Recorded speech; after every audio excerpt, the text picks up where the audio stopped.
ഹരേ ഹരേ രാമ രാമ രാമ ഹരേ ഹരേ ഹരേ കൃഷ്ണ കൃഷ്ണ കൃഷ്ണ ഹരേ ഹരേ ഹരേ രാമ രാമ രാമ ഹരേ ഹരേ ഹരേ കൃഷ്ണ കൃഷ്ണ കൃഷ്ണ ഹരേ ഹരേ ഹരേ രാമ രാമ രാമ ഹരേ ഹരേ ഹരേ കൃഷ്ണ കൃഷ്ണ കൃഷ്ണ ഹരേ ഹരേ ഹരേ രാമ രാമ രാമ ഹരേ ഹരേ ഹരേ കൃഷ്ണ കൃഷ്ണ കൃഷ്ണ ഹരേ ഹരേ ഹരേ രാമ രാമ രാമ ഹരേ ഹരേ ഹരേ കൃഷ്ണ കൃഷ്ണ കൃഷ്ണ ഹരേ ഹരേ ഹരേ രാമ രാമ രാമ ഹരേ ഹരേ ഹരേ കൃഷ്ണ കൃഷ്ണ പ്രണാമം പ്രഭുജി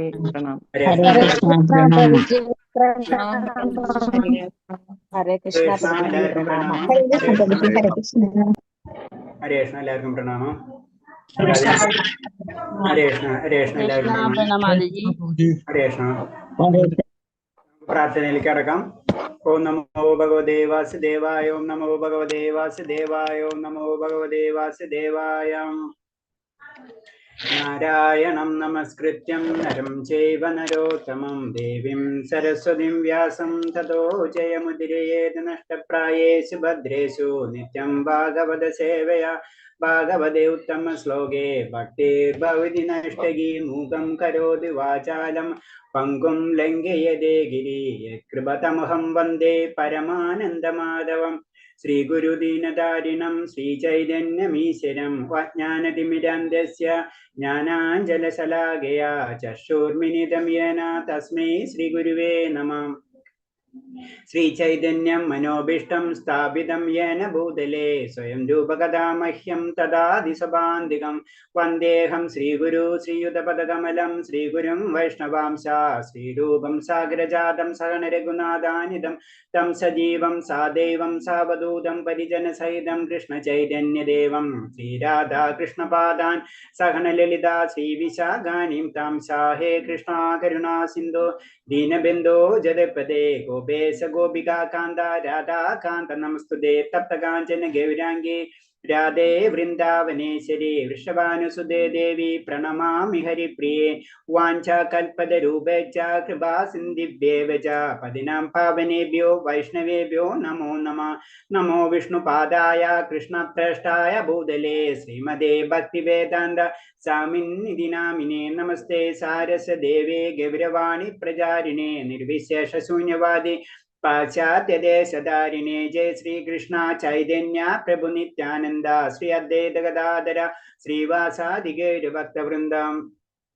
ഹരേ കൃഷ്ണ കൃഷ്ണ കൃഷ്ണ ഹരേ ഹരേ ഹരേ രാമ രാമ രാമ ഹരേ ഹരേ. ഹരേ കൃഷ്ണ കൃഷ്ണ കൃഷ്ണ ഹരേ ഹരേ ഹരേ രാമ രാമ രാമ ഹരേ ഹരേ. ഹരേ കൃഷ്ണ കൃഷ്ണ കൃഷ്ണ ഹരേ ഹരേ ഹരേ രാമ രാമ ഹരേ ഹരേ. ഹരേ കൃഷ്ണ പ്രഭാതിക്ക് ജയ ഗുരുദേവിക്ക് ജനതകോടി വൈഷ്ണവ ഭക്തർക്ക് ജയ്. ഹരേ കൃഷ്ണ എല്ലാവർക്കും പ്രണാമം. നമുക്ക് ഇന്ന് ഭക്തിരസാമൃത സിന്ധു അധ്യായം 1 അല്ലെ. നമ്മൾ ഇന്നലെ ഇൻട്രൊഡക്ഷൻ നമ്മൾ എടുത്തു. നമുക്കത് കഴിഞ്ഞിട്ട് ഇത് കുറച്ച് കഴിഞ്ഞിട്ട് നമുക്ക് അതിന്റെ ക്വസ്റ്റ്യൻ ആൻസർ നോക്കാം. ഇന്നലെ എല്ലാവരും നോക്കിയെന്ന് വിചാരിക്കുന്നു ക്വസ്റ്റ്യൻ ആൻസർ. പ്രണാമം പ്രഭുജി. ഹരേ കൃഷ്ണ എല്ലാവരും ക്വസ്റ്റ്യൻ ആൻസർ നോക്കിയിട്ടുണ്ടാവുമല്ലോ അല്ലെ. ഞാൻ ക്വസ്റ്റ്യൻ ആൻസർ ഇന്നലത്തെ നമ്മൾ അതായോണ്ടല്ലേ ഡിസ്കസ് ചെയ്യാണ്ടിരുന്നത്. അതെ പ്രഭുജി. ഹരേ കൃഷ്ണ. അപ്പൊ ഇന്ന് നമുക്ക് ഭക്തിരസാമൃത സിന്ധുവിന്റെ ഹരേ കൃഷ്ണ മാതാജി. ഹരേ കൃഷ്ണ. 3 ക്വസ്റ്റ്യന്റെ ആൻസർ കിട്ടിയിട്ടുണ്ട്. പിന്നെ 6ാമത്തെയും കിട്ടിയിട്ടുണ്ട്. പിന്നെ നമുക്ക് ഡിസ്കസ് ചെയ്യാം മാതാജി. ഹരേ കൃഷ്ണ. നമുക്ക് ഇത് ആദ്യം അധ്യായം 1 നമുക്ക് പോവാം. അത് കഴിഞ്ഞിട്ട് നമുക്ക് ഒരു 9:20 ആകുമ്പോഴേക്കും നമുക്ക് ക്വസ്റ്റ്യൻ ആൻസറിലേക്ക് കിടക്കാം. ഹരേ കൃഷ്ണ. ഓം നമോ ഭഗവതേ വാസുദേവായ. ഓം നമോ ഭഗവതേ വാസുദേവായ. ഹരേ കൃഷ്ണ ഹരേ ഹരേ ഹരേ രാമ രാമ പ്രഭാതിക്ക് ജയ ഗുരുദേവിക്ക് ജയ. ഹരേ കൃഷ്ണ. അപ്പൊ നമ്മൾ പറഞ്ഞല്ലേ ഭക്തി രസാമൃത സിന്ധു അല്ലെ. ഭക്തിയുടെ ആ സാഗരാണ് ശരിക്കും പറഞ്ഞു കഴിഞ്ഞാൽ അതിന്റെ രസം ഭക്തി. അപ്പൊ അതാണ് ഭക്തിരസാമൃത്. അപ്പൊ നമുക്ക് ഭക്തി എന്താണെന്ന്, അല്ലെങ്കിൽ ഭക്തി വേറെ രീതിയിൽ സിമ്പിൾ ആയിട്ട് വേറൊരു ഭാഷയിൽ പറഞ്ഞു കഴിഞ്ഞാൽ ഭക്തി എങ്ങനെയാണ് നമ്മൾ പ്രാക്ടീസ്, നമുക്കറിയാം ഇതിലൊക്കെ പറയുന്ന സതതം കീർത്തിയം തോമ യഥഞ്ചസ്തൃതവൃദ്ധ എന്നൊക്കെ നമ്മൾ വൃദ്ധ എന്നൊക്കെ പറഞ്ഞ് പഠിക്കുന്നുണ്ട്. എപ്പോഴും ഭഗവാനോട് നമ്മൾ പ്രാർത്ഥിക്കണം എന്നൊക്കെ ഭഗവത്ഗീതയിൽ നമ്മൾ പഠിക്കുന്നുണ്ട്. പക്ഷെ ഇതെങ്ങനെയും പ്രാക്ടീസ്, തിയറി ഉണ്ടായി കഴിഞ്ഞാൽ മാത്രം പോരെ അല്ലേ, നമ്മൾ പ്രാക്ടിക്കലായിട്ട് ചെയ്യണം അല്ലേ. നമ്മൾ എന്തൊരു കാര്യം നമുക്കറിയാം, തിയറി അറിയാൻ പറ്റും, പക്ഷെ പ്രാക്ടിക്കൽ എങ്ങനെയാണ് നമ്മൾ ചെയ്യേണ്ടത്, എന്നാലേ നമുക്ക് അതിന്റെ റിസൾട്ട് കിട്ടുകയുള്ളൂ. അതാണ് ഈ സംഗതി. കാരണം എന്ന് വെച്ചാൽ ഈ ബുക്കില് അല്ലെങ്കിൽ ഈ ഗ്രന്ഥത്തില് നമ്മൾക്കോട് പറഞ്ഞു തരും പ്രാക്ടിക്കലായിട്ട് കാര്യങ്ങൾ എങ്ങനെ ചെയ്യാം. എല്ലാവർക്കും ആഗ്രഹമുണ്ട് ഭഗവാന്റെ കാര്യങ്ങൾ ചെയ്യാൻ അല്ലെ, ഭഗവാനോട് ഭക്തി ഉണ്ടാവും, എല്ലാവർക്കും ഭക്തിയുള്ളവരാണ്. പ്രത്യേകിച്ച് നമ്മുടെ ക്ലാസ്സിൽ ഇരിക്കുന്നവര് 100%, ഒരു 99%, 1% നമുക്ക് അറിയില്ല ആരൊക്കെ എങ്ങനെയാണ്, എന്നാലും നമുക്ക് എല്ലാവരും ഭക്തന്മാരിൽ തന്നെ കൊട്ടാം. അപ്പൊ എല്ലാവർക്കും ആഗ്രഹമുണ്ട് ഭഗവാന്റെ കാര്യങ്ങൾ കേൾക്കാനും ഭഗവാനെ സേവിക്കാനും അല്ലെ. നമ്മളിപ്പോ ജനറൽ ആയിട്ട് നമുക്ക് പെട്ടെന്ന് നമുക്ക് ആത്മീയ ലോകത്തിലേക്ക് പോകണം എന്നുള്ള ചിന്താഗതിയല്ല, നമുക്ക് എന്താണ് ഭഗവാനെ എങ്ങനെ സേവിക്കുക എന്നുള്ള ആഗ്രഹങ്ങൾ നമ്മളിൽ ഇപ്പൊ വന്നിട്ടുണ്ടാവും ജനറൽ ആയിട്ട്. അപ്പൊ ഇതെങ്ങനെയാണ് നമ്മൾ ചെയ്യേണ്ടത്, അല്ലെങ്കിൽ അതിന്റെ ലക്ഷണങ്ങളൊക്കെ എങ്ങനെയാണ്, നമ്മൾ എങ്ങനെയാണ് പടിപടിയായി ഉയരേണ്ടത്, അതിന്റെ കാര്യങ്ങൾ, അതിനെ പറ്റിയിട്ടുള്ള ഡിസ്കഷൻസ് ആണ് ഈ ഗ്രന്ഥത്തിൽ മുഴുവനും പറഞ്ഞത്. പലതരം ഭക്തന്മാര്, പലതിനും ലെവലുകള്, പല രീതിയിലും പൂജാകർമ്മങ്ങളിൽ ചെയ്യേണ്ട കാര്യങ്ങൾ, ചെയ്യാൻ പാടില്ലാത്ത കാര്യങ്ങൾ, അതേപോലെ തന്നെ ക്ഷേത്രങ്ങൾ ചെയ്യേണ്ടത്, ക്ഷേത്രങ്ങളിൽ ദർശനം ചെയ്യേണ്ടത്, അവിടെ നിൽക്കേണ്ടത്, ആചാര്യന്മാരെങ്ങനെ ആരാധിക്കേണ്ടത്, അല്ലെങ്കിൽ അവരോടെങ്ങനെ ചോദിച്ച് മനസ്സിലാക്കേണ്ടത്, ഇങ്ങനെ അനവധി കാര്യങ്ങളാണ് എല്ലാ പുരാണങ്ങളും. ഒരുവിധ 18 പുരാണങ്ങളിലെ ഏകദേശം എനിക്ക് തോന്നുന്നത് ജനറൽ ആയിട്ട് പറഞ്ഞ ഒരു 10 പുരാണം മിനിമം 10-12 പുരാണത്തിന്റെ റെഫറൻസുകൾ മുഴുവൻ ഇതിൽ കാണാം. അതാണ് നമ്മൾ ശ്രദ്ധിക്കേണ്ടത്. അതാണ് ആചാര്യന്മാർ, അവർ അത്രയും കാര്യങ്ങൾ പഠിച്ച ആ പുരാണത്തിന്റെ ഒരേ ഒരു ഭവിഷ്യപുരാണം എന്നൊക്കെ പറഞ്ഞിട്ട് ആ ഭവിഷ്യപുരാണത്തിന്റെ കോട്ടിങ്സ് ആയിരുന്നു നമുക്ക്. അപ്പൊ അത്രയും ഡീറ്റെയിൽ ആയിട്ട് നമുക്ക് മനസ്സിലാവും, ഡീറ്റെയിൽ എന്ന് പറഞ്ഞാൽ നമുക്ക് മനസ്സിലാവേണ്ട രീതിയിൽ പറഞ്ഞു തന്നിട്ടുള്ളതാണ് ഭക്തിരസാമൃത സിന്ധു. അപ്പൊ അതിലേക്ക് നമ്മൾ ഇറങ്ങാണ് ചെയ്യുന്നത്, അമൃതമായിട്ടുള്ള സാഗരത്തിലേക്ക് നമ്മൾ ഇറങ്ങാണ് ചെയ്യാൻ പോകുന്നത്. അപ്പൊ അതിന്റെ പ്രത്യേകത ആണ്. അപ്പൊ ആദ്യത്തെ അധ്യായം നമ്മൾ ഇന്നലെ പറഞ്ഞല്ലേ, ഓരോ അധ്യായത്തിന്റെ അതിന്റെ പ്രത്യേകതകൾ അധ്യായവും പറഞ്ഞ്, അതേപോലെ തന്നെ ഭക്തിരസാമൃത സിന്ധുവിനെ ജനറൽ ആയിട്ട് 4 സെക്ഷനായിട്ട് തിരിച്ചിട്ടുണ്ടെന്ന് പറഞ്ഞു. അപ്പൊ ആദ്യത്തേതെന്ന് പറഞ്ഞത്, ആദ്യത്തെ 19 ചാപ്റ്റർ വരുന്നത് ഭക്തിയുത സേവനത്തിന്റെ പൊതുവായിട്ടുള്ള വിവരണം മാത്രമേ ഉള്ളൂ. ഇതിൽ ജനറൽ ആയിട്ടുള്ള വിവരണം മാത്രം നമ്മൾ അതിൽ തന്നെ ഇത്ര ഡീറ്റെയിൽ ആയിട്ട് നമുക്ക് മനസ്സിലാക്കാൻ കഴിയും. അപ്പൊ അതിന്റെ അപ്പുറത്തെ സെക്ഷൻസ് നോക്കിയാൽ അപ്പൊ 19 ചാപ്റ്റർ. അപ്പൊ ആദ്യത്തെ ചാപ്റ്ററിൽ പറയുന്നത് പരിശുദ്ധ ഭക്തി സേവനത്തിന്റെ ലക്ഷണങ്ങൾ എന്താണ്. ഒരു ലക്ഷണം, ഒരു പരിശുദ്ധ, നമ്മൾ വേർഡുകൾ ശ്രദ്ധിക്കണം. പരിശുദ്ധ ഭക്തിയുടെ ലക്ഷണങ്ങളാണ് ചോദിക്കുന്നത്. അപ്പൊ ഭക്തി എന്ന് പറഞ്ഞു കഴിഞ്ഞാൽ ജനറൽ ആയിട്ട് നമ്മളെല്ലാവരും ഭക്തന്മാരാണ്. പരിശുദ്ധ ഭക്തി ആകുമ്പോൾ അവിടെ എത്തുമ്പോഴാണ് ഭഗവാന്റെ ശുദ്ധ ഭക്തന്മാർ ഭഗവാന്റെ സേവനത്തിനുള്ള അവസരം ഒഴികെ മറ്റൊന്നും ഭഗവാൻ ആവശ്യപ്പെടുന്നത് താല്പര്യമില്ല. നമുക്ക് ഭക്തി മാത്രം, അതായത് ഭഗവാന്റെ സേവനം മാത്രം ചിന്താഗതിയിലേക്ക് വരാം. അവിടെ എത്തുമ്പോഴാണ് അത് പരിശുദ്ധ ഭക്തി വരുന്നത്. ഭഗവാന്റെ കാര്യം മാത്രം, ഭഗവാന്റെ കാര്യങ്ങൾ ചെയ്യുമ്പോൾ സാധാരണ രീതിയിൽ നമുക്ക് പെട്ടെന്ന് മനസ്സിലാവും അമ്മ മകനോട് അല്ലെങ്കിൽ മകളോട് ചെയ്യുന്ന രീതി അല്ലെ. കാരണം ഒന്നും പ്രതീക്ഷിച്ചിട്ടല്ല ആ കുട്ടീനെ ചെറുപ്പത്തിലേ തൊട്ട് ആ കുട്ടീനെ വളർത്തിക്കൊണ്ടുവരുന്നത് അല്ലെ എന്നതായിരിക്കണം നമ്മൾ ഭഗവാനായിട്ടുള്ള ആ കണക്ഷൻ. അതാണ് പറഞ്ഞത്. അത് അവസരം ഒഴികെ ഭഗവാനോട് ഒന്നും ആവശ്യപ്പെടുന്നില്ല. നമ്മൾ സാധാരണ രീതിയിൽ എന്താ ചെയ്യാ, പല രീതിയിലും പല ആഗ്രഹങ്ങളും കാര്യങ്ങളും, അത് ഭഗവാൻ തെറ്റെന്നൊന്നും പറയുന്നില്ല കേട്ടോ അതൊക്കെ. പക്ഷെ പരിശുദ്ധി ഭക്തി എന്ന് പറയുമ്പോൾ ഇതാണ്. ആ പരിശുദ്ധി ഭക്തിയിൽ എത്തണം. അവിടെ നിന്നാണ് പിന്നെ നമ്മൾ ആത്മീയ ലോകത്തിലേക്ക്, ഭഗവാന്റെ ലോകത്തിലേക്ക് നമ്മൾ കടക്കുന്നത്. അതാണ് ഭഗവാന്റെ ആവശ്യം, അതായത് ഭഗവാന്റെ ആ സേവനത്തിന് അവസരം ഒഴികെ മറ്റൊന്നും ഭഗവാനോട് ആവശ്യപ്പെടുന്ന താല്പര്യമില്ല. അതിൽ ആനന്ദം കണ്ടെത്തണം.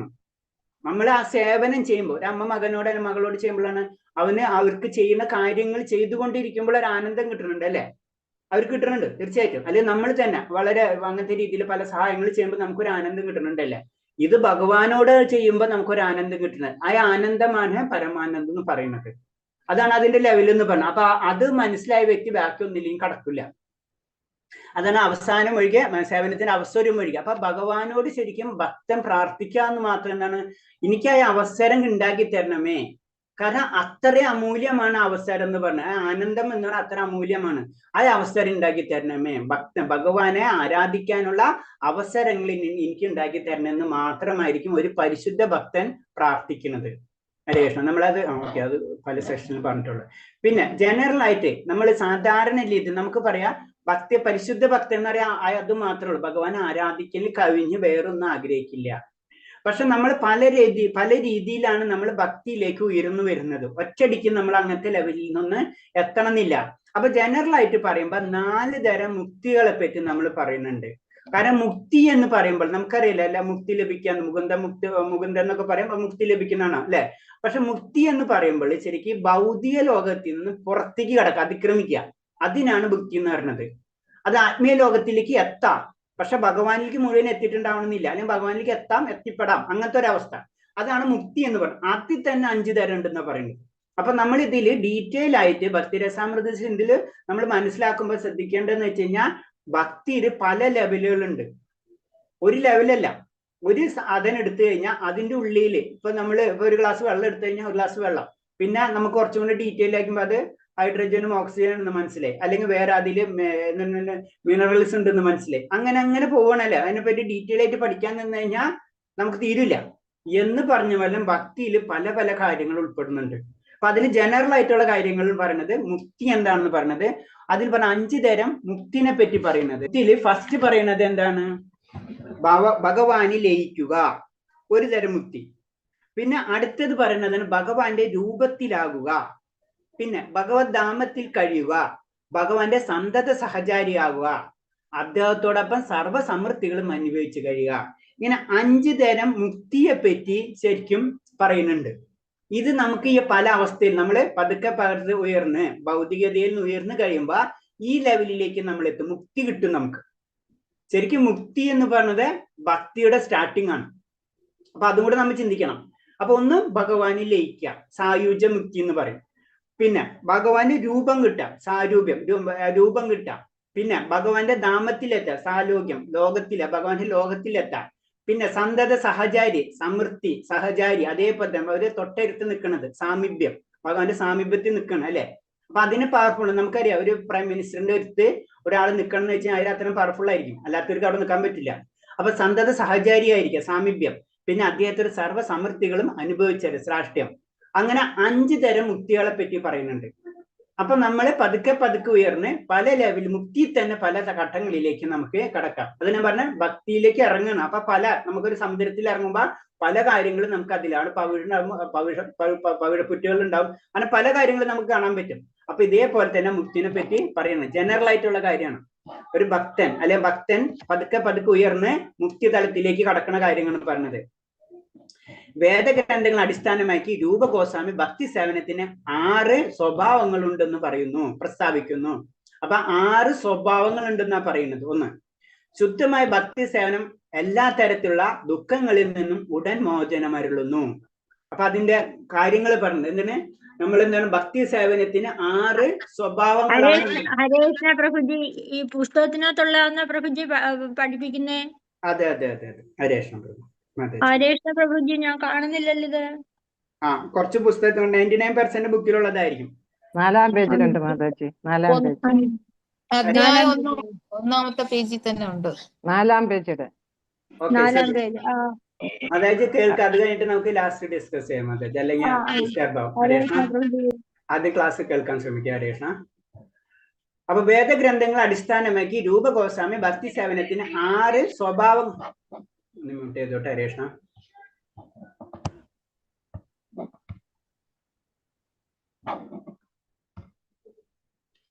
രൂപഗോസ്വാമി പറയുന്നത് വെച്ച് കഴിഞ്ഞാൽ 6 സ്വഭാവങ്ങൾ ഉണ്ടെന്നാ പറയുന്നത്. നമ്മളെ ഭക്തിയിലേക്ക് കടക്കുമ്പോൾ ശുദ്ധമായ ഭക്തി സേവനം എല്ലാ തരം ദുഃഖങ്ങളിൽ നിന്നും ഉടനെ മോചനമരുളുന്നു.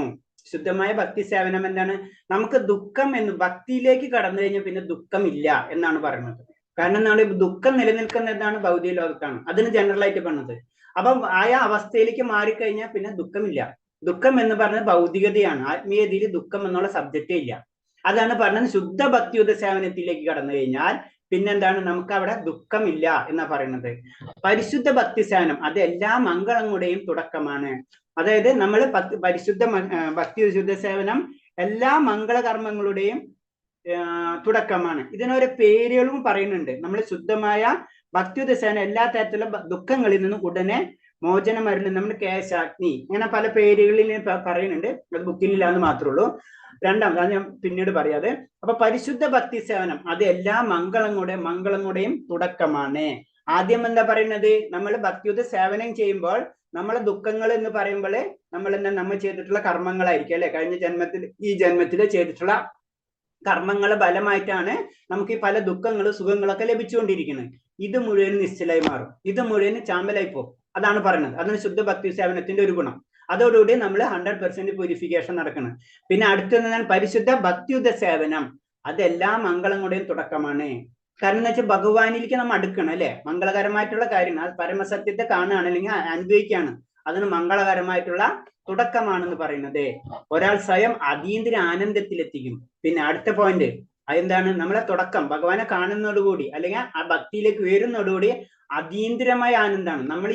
നമ്മൾ സാധാരണ സന്തോഷം നമ്മൾ ഇന്ദ്രിയം കൊണ്ട് അനുഭവിക്കണം അല്ലെ, ഇത് അതീന്ദ്രം, ഇന്ദ്രിയങ്ങൾക്ക് അപ്പുറമുള്ള ഒരു ആനന്ദത്തിലേക്ക് നമ്മൾ കടക്കുമെന്നാ പറയുന്നത്. അതാണ് പറയുന്നത്, ഭക്തിയിലേക്ക് കടന്നു കഴിഞ്ഞാൽ വേറുള്ള ആനന്ദത്തിന് അവിടെ പ്രസക്തി ഇല്ല. കാരണം അതിനേയും വലിയൊരു ആനന്ദമാണ് ആ വ്യക്തിക്ക് ലഭിക്കുന്നത്. അത് നമ്മൾ സാധാരണ നമ്മൾ സിമ്പിൾ ആയിട്ട് ചില സമയങ്ങളിൽ നമുക്കറിയാലോ, ചില ക്ഷേത്രങ്ങളിൽ പോയി കഴിഞ്ഞാൽ അവിടെ കാണുമ്പോൾ ഭഗവാനെ കാണുമ്പോഴും നമ്മൾ അറിയാതെ തന്നെ നമുക്ക് അനുഭവപ്പെടുന്ന ചില കാര്യങ്ങൾ നമുക്ക് പലവർക്കും അനുഭവം ഉണ്ടാവും അല്ലെ. ഒരു ആനന്ദം നമ്മൾ ഉള്ളിൽ വരും, അതല്ല ചിലപ്പോൾ അത് ഒരു സെക്കൻഡ് നേരമൊക്കെ നിലനിൽക്കുള്ളൂ. പക്ഷെ എന്താണ്, ശരിക്കും ഭക്തിയുദ്ധ സേവനത്തിലേക്ക് കടന്നു കഴിഞ്ഞാൽ ആ അതീന്ദ്ര ആനന്ദത്തിലേക്ക് നമ്മൾ എത്തിക്കുന്ന പറയുന്നത്. അത്രയും പവർഫുൾ ആണ്. അത് കിട്ടിക്കഴിഞ്ഞാൽ പിന്നെ നമുക്ക് വേറൊന്നും വേണ്ട, ആ ആനന്ദം കിട്ടിക്കഴിഞ്ഞാല്. അതാണ് മൂന്നാമത്തെ പോയിന്റ്. പിന്നെ പരിശുദ്ധ ഭക്തി സേവനം വളരെ വിരളമായി മാത്രമേ ലഭിക്കുന്നതാണ്. നമ്മൾ വിചാരിക്കണ പോലെ പെട്ടെന്ന് നമുക്ക് ഈ പരിശുദ്ധ ഭക്തി സേവനം നമുക്ക് ലഭിക്കില്ല. ഭഗവാന്റെ ആ സേവനം ലഭിക്കുക എന്ന് പറഞ്ഞത്, അത് ഞാൻ പറഞ്ഞു, പ്രൈം മിനിസ്റ്റർ സേവിക്കുക എന്ന് പറഞ്ഞാൽ നമുക്ക് എല്ലാവർക്കും കിട്ടുന്ന കാര്യമില്ല അല്ലെ, അതിന് ചില ക്വാളിഫിക്കേഷൻ ഇതൊക്കെ ഉണ്ട് എന്നത് പറഞ്ഞ പോലെയാണ് ഈ കാര്യവും. നമുക്ക് ഭക്തി എന്ന് പറഞ്ഞത് ഭഗവാൻ ഭക്തി മാത്രം അങ്ങനെ പെട്ടെന്ന് തരില്ല.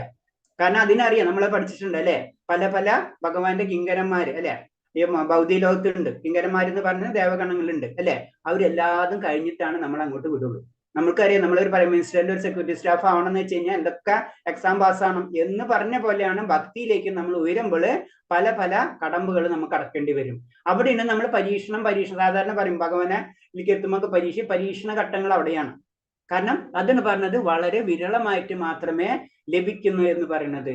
കാരണം ഭഗവാൻ അത്ര അത്യുന്നതമായ സ്ഥലത്താണുള്ളത്.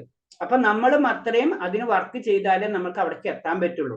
അപ്പൊ എന്താണ് അതിന്റെ അർത്ഥം എന്ന് വെച്ചാൽ അന്ന് ഞാൻ ചെയ്യണില്ല എന്നല്ല, നമ്മൾ ചെയ്യുന്ന ഒരേ കർമ്മത്തിനും ഒരേ കാര്യത്തിനും അത് നമ്മൾ പഠിച്ചിട്ടുണ്ടല്ലേ, സ്വല്പം അഭ്യസത്തിലായതോ മഹത്വമായതോ, ഒരു ചെറിയ കാര്യങ്ങൾ ചെയ്താലും അത് നമ്മൾ പല ജന്മാന്തരങ്ങൾ ചെയ്തു വെച്ചിട്ടുള്ള കാര്യങ്ങളെ മുഴുവൻ അഗ്നി, അത് നമ്മൾ ആദ്യം പറഞ്ഞു അല്ലെ, ഭക്തി സേവനത്തിലേക്ക് സ്റ്റാർട്ട് ചെയ്യുമ്പോൾ നമ്മൾ ചെയ്ത പാപകർമ്മങ്ങൾ പലതും നശിച്ചു പോകും, നമ്മൾ അറിയാതെ തന്നെ. അത് ഭഗവാന് മാത്രം, മുകുന്ദന് മാത്രമേ അത് സാധ്യമാവുള്ളൂ. അതാണ് മുകുന്ദൻ എന്ന് പറയുന്നത് അല്ലെ, ഭഗവാന് മാത്രമേ മുകുന്ദൻ മാത്രമേ ഉള്ളൂ. മറ്റു ദേവത സങ്കല്പത്തിന് മുകുന്ദൻ എന്നുള്ള പേരില്ല. ഭഗവാന് മാത്രമേ നമ്മുടെ തലവര അത് മാറ്റാൻ പറ്റുള്ളൂ. ശുദ്ധമായ ഭക്തി സേവനത്തിൽ നിരന്തരായവർക്ക് മോശം പോലും ആഗ്രഹിക്കുന്നില്ല. അടുത്തത് കാരണം എന്താണ്, ശരിക്കും ഭക്തിയിലേക്ക് കടന്നു കഴിഞ്ഞാൽ പിന്നെ നമ്മൾ അതിനു മുന്നേ മോക്ഷത്തെ പറ്റി പറഞ്ഞു അല്ലെ, മുക്തിനെ പറ്റി പറഞ്ഞു, 5 തരം മുക്തികൾ ഉണ്ടെന്ന് പറഞ്ഞു. അപ്പൊ ഈ മുക്തി തന്നെ ആഗ്രഹിക്കില്ല എന്ന് പറയുന്നത്. കാരണം ആ ആനന്ദം അവൻ അനുഭവിച്ചുകൊണ്ടിരിക്കും, ആ വ്യക്തി അല്ലെങ്കിൽ ഭക്തൻ ആനന്ദം അനുഭവിച്ചുകൊണ്ടിരിക്കുമ്പോ മുക്തി ഭഗവാന്റെ ലോകമാണെന്നോ ഭഗവാന്റെ സമീപമാണെന്നൊന്നില്ല. ആ പ്രേമത്തിന്റെ അൾട്ടിമേറ്റ് പോയിന്റിലേക്ക് എത്തിക്കഴിഞ്ഞാൽ പിന്നെ ലോകമാണെന്നോ അല്ലെങ്കിൽ സമീപത്താണെന്നോ ഉള്ളൊരു ചിന്തയില്ലാത്തൊരവസ്ഥ, അതിലെ പരിപൂർണമായ ആനന്ദത്തിലിരിക്കുന്ന അവസ്ഥ. അതാണ് പറഞ്ഞ ഭക്തിയുദ്ധ സേവനത്തിന് നിരത്തിലായിരിക്കും മോശം പോലും ആഗ്രഹിക്കുന്നില്ല. അത് മോശം എന്ന് പറയുന്നത് അല്ലെങ്കിൽ മുക്തി എന്ന് പറയുന്നത് അതിന്റെ പിറകിലത്തെ സ്ഥാനമാണ്. ഭക്തന്മാരെ സംബന്ധിച്ച് പിറകില് വില്യമംഗല ഠാക്കൂർ പറഞ്ഞിട്ടുണ്ട്, ഒരു ആചാര്യൻ പറയുന്നുണ്ടെന്ന് വെച്ച് കഴിഞ്ഞാൽ മുക്തി എന്റെ പിറകിൽ വന്ന് നിൽക്കാണ് എന്നെ സ്വീകരിക്കാൻ പറഞ്ഞിട്ടെന്ന് പറയുന്നത്. അതാണ് ഭക്തി മുക്തി എന്ന് പറഞ്ഞത്, കമ്പയർ ചെയ്യാൻ പറ്റില്ല എന്ന് പറയുന്നത്. അതാണ് ഭക്തിയുടെ സേവനം നിരന്തരം അവർക്ക് മോശം പോലെ ആഗ്രഹിക്കുന്നില്ല എന്ന് പറയുന്നത്. ആ ഭക്തിയുടെ സാഗരത്തിലേക്കാണ് ഇറങ്ങുന്നത്. പിന്നെ ഒരു തുള്ളി വെള്ളത്തിന് ആരെങ്കിലും കാത്തു നിൽക്കുവോ? ഇല്ല. അതേപോലെ തന്നെ അതാണ് ഭക്തി സാഗരം എന്ന് പറയുന്നത്. അത് ഭക്തി എന്ന് പറഞ്ഞത് അതാണ്. പരിശുദ്ധ ഭക്തി സേവനം മാത്രമാണ് കൃഷ്ണനെ ആകർഷിക്കാനുള്ള മാർഗം. ഭഗവാൻ എല്ലാവരും ആകർഷിക്കുന്നു, ഭഗവാനെ ആകർഷിക്കാൻ പരിശുദ്ധ ഭക്തി സേവനം മാത്രമാണ് കൃഷ്ണനെ ആകർഷിക്കാനുള്ള മാർഗം. അപ്പൊ ഭഗവാനെ ആകർഷിക്കണമെങ്കിൽ എന്ത് വേണം? ഭക്തി വേണം. ഭക്തി മാത്രം, ഭക്തിയുടെ സേവനം മാത്രമാണ്, വേറൊരു മാർഗവും ഇല്ല. ജ്ഞാനം കൊണ്ടോ വേറെ എന്ത് കാര്യം കൊണ്ടോ ഒന്നും ഭഗവാനെ നമുക്ക് ലഭിക്കില്ല. ഭഗവാനെ കിട്ടണമെങ്കിൽ ഈ ഭക്തി മാത്രമല്ലാതെ നമുക്ക് വേറൊരു മാർഗമില്ല എന്നാ പറയുന്നത്. ഈ 6 കാര്യമാണ് ജനറൽ ആയിട്ട് പരിശുദ്ധി ഭക്തി സേവനം എന്ന് പറയുന്നത്. അതായത്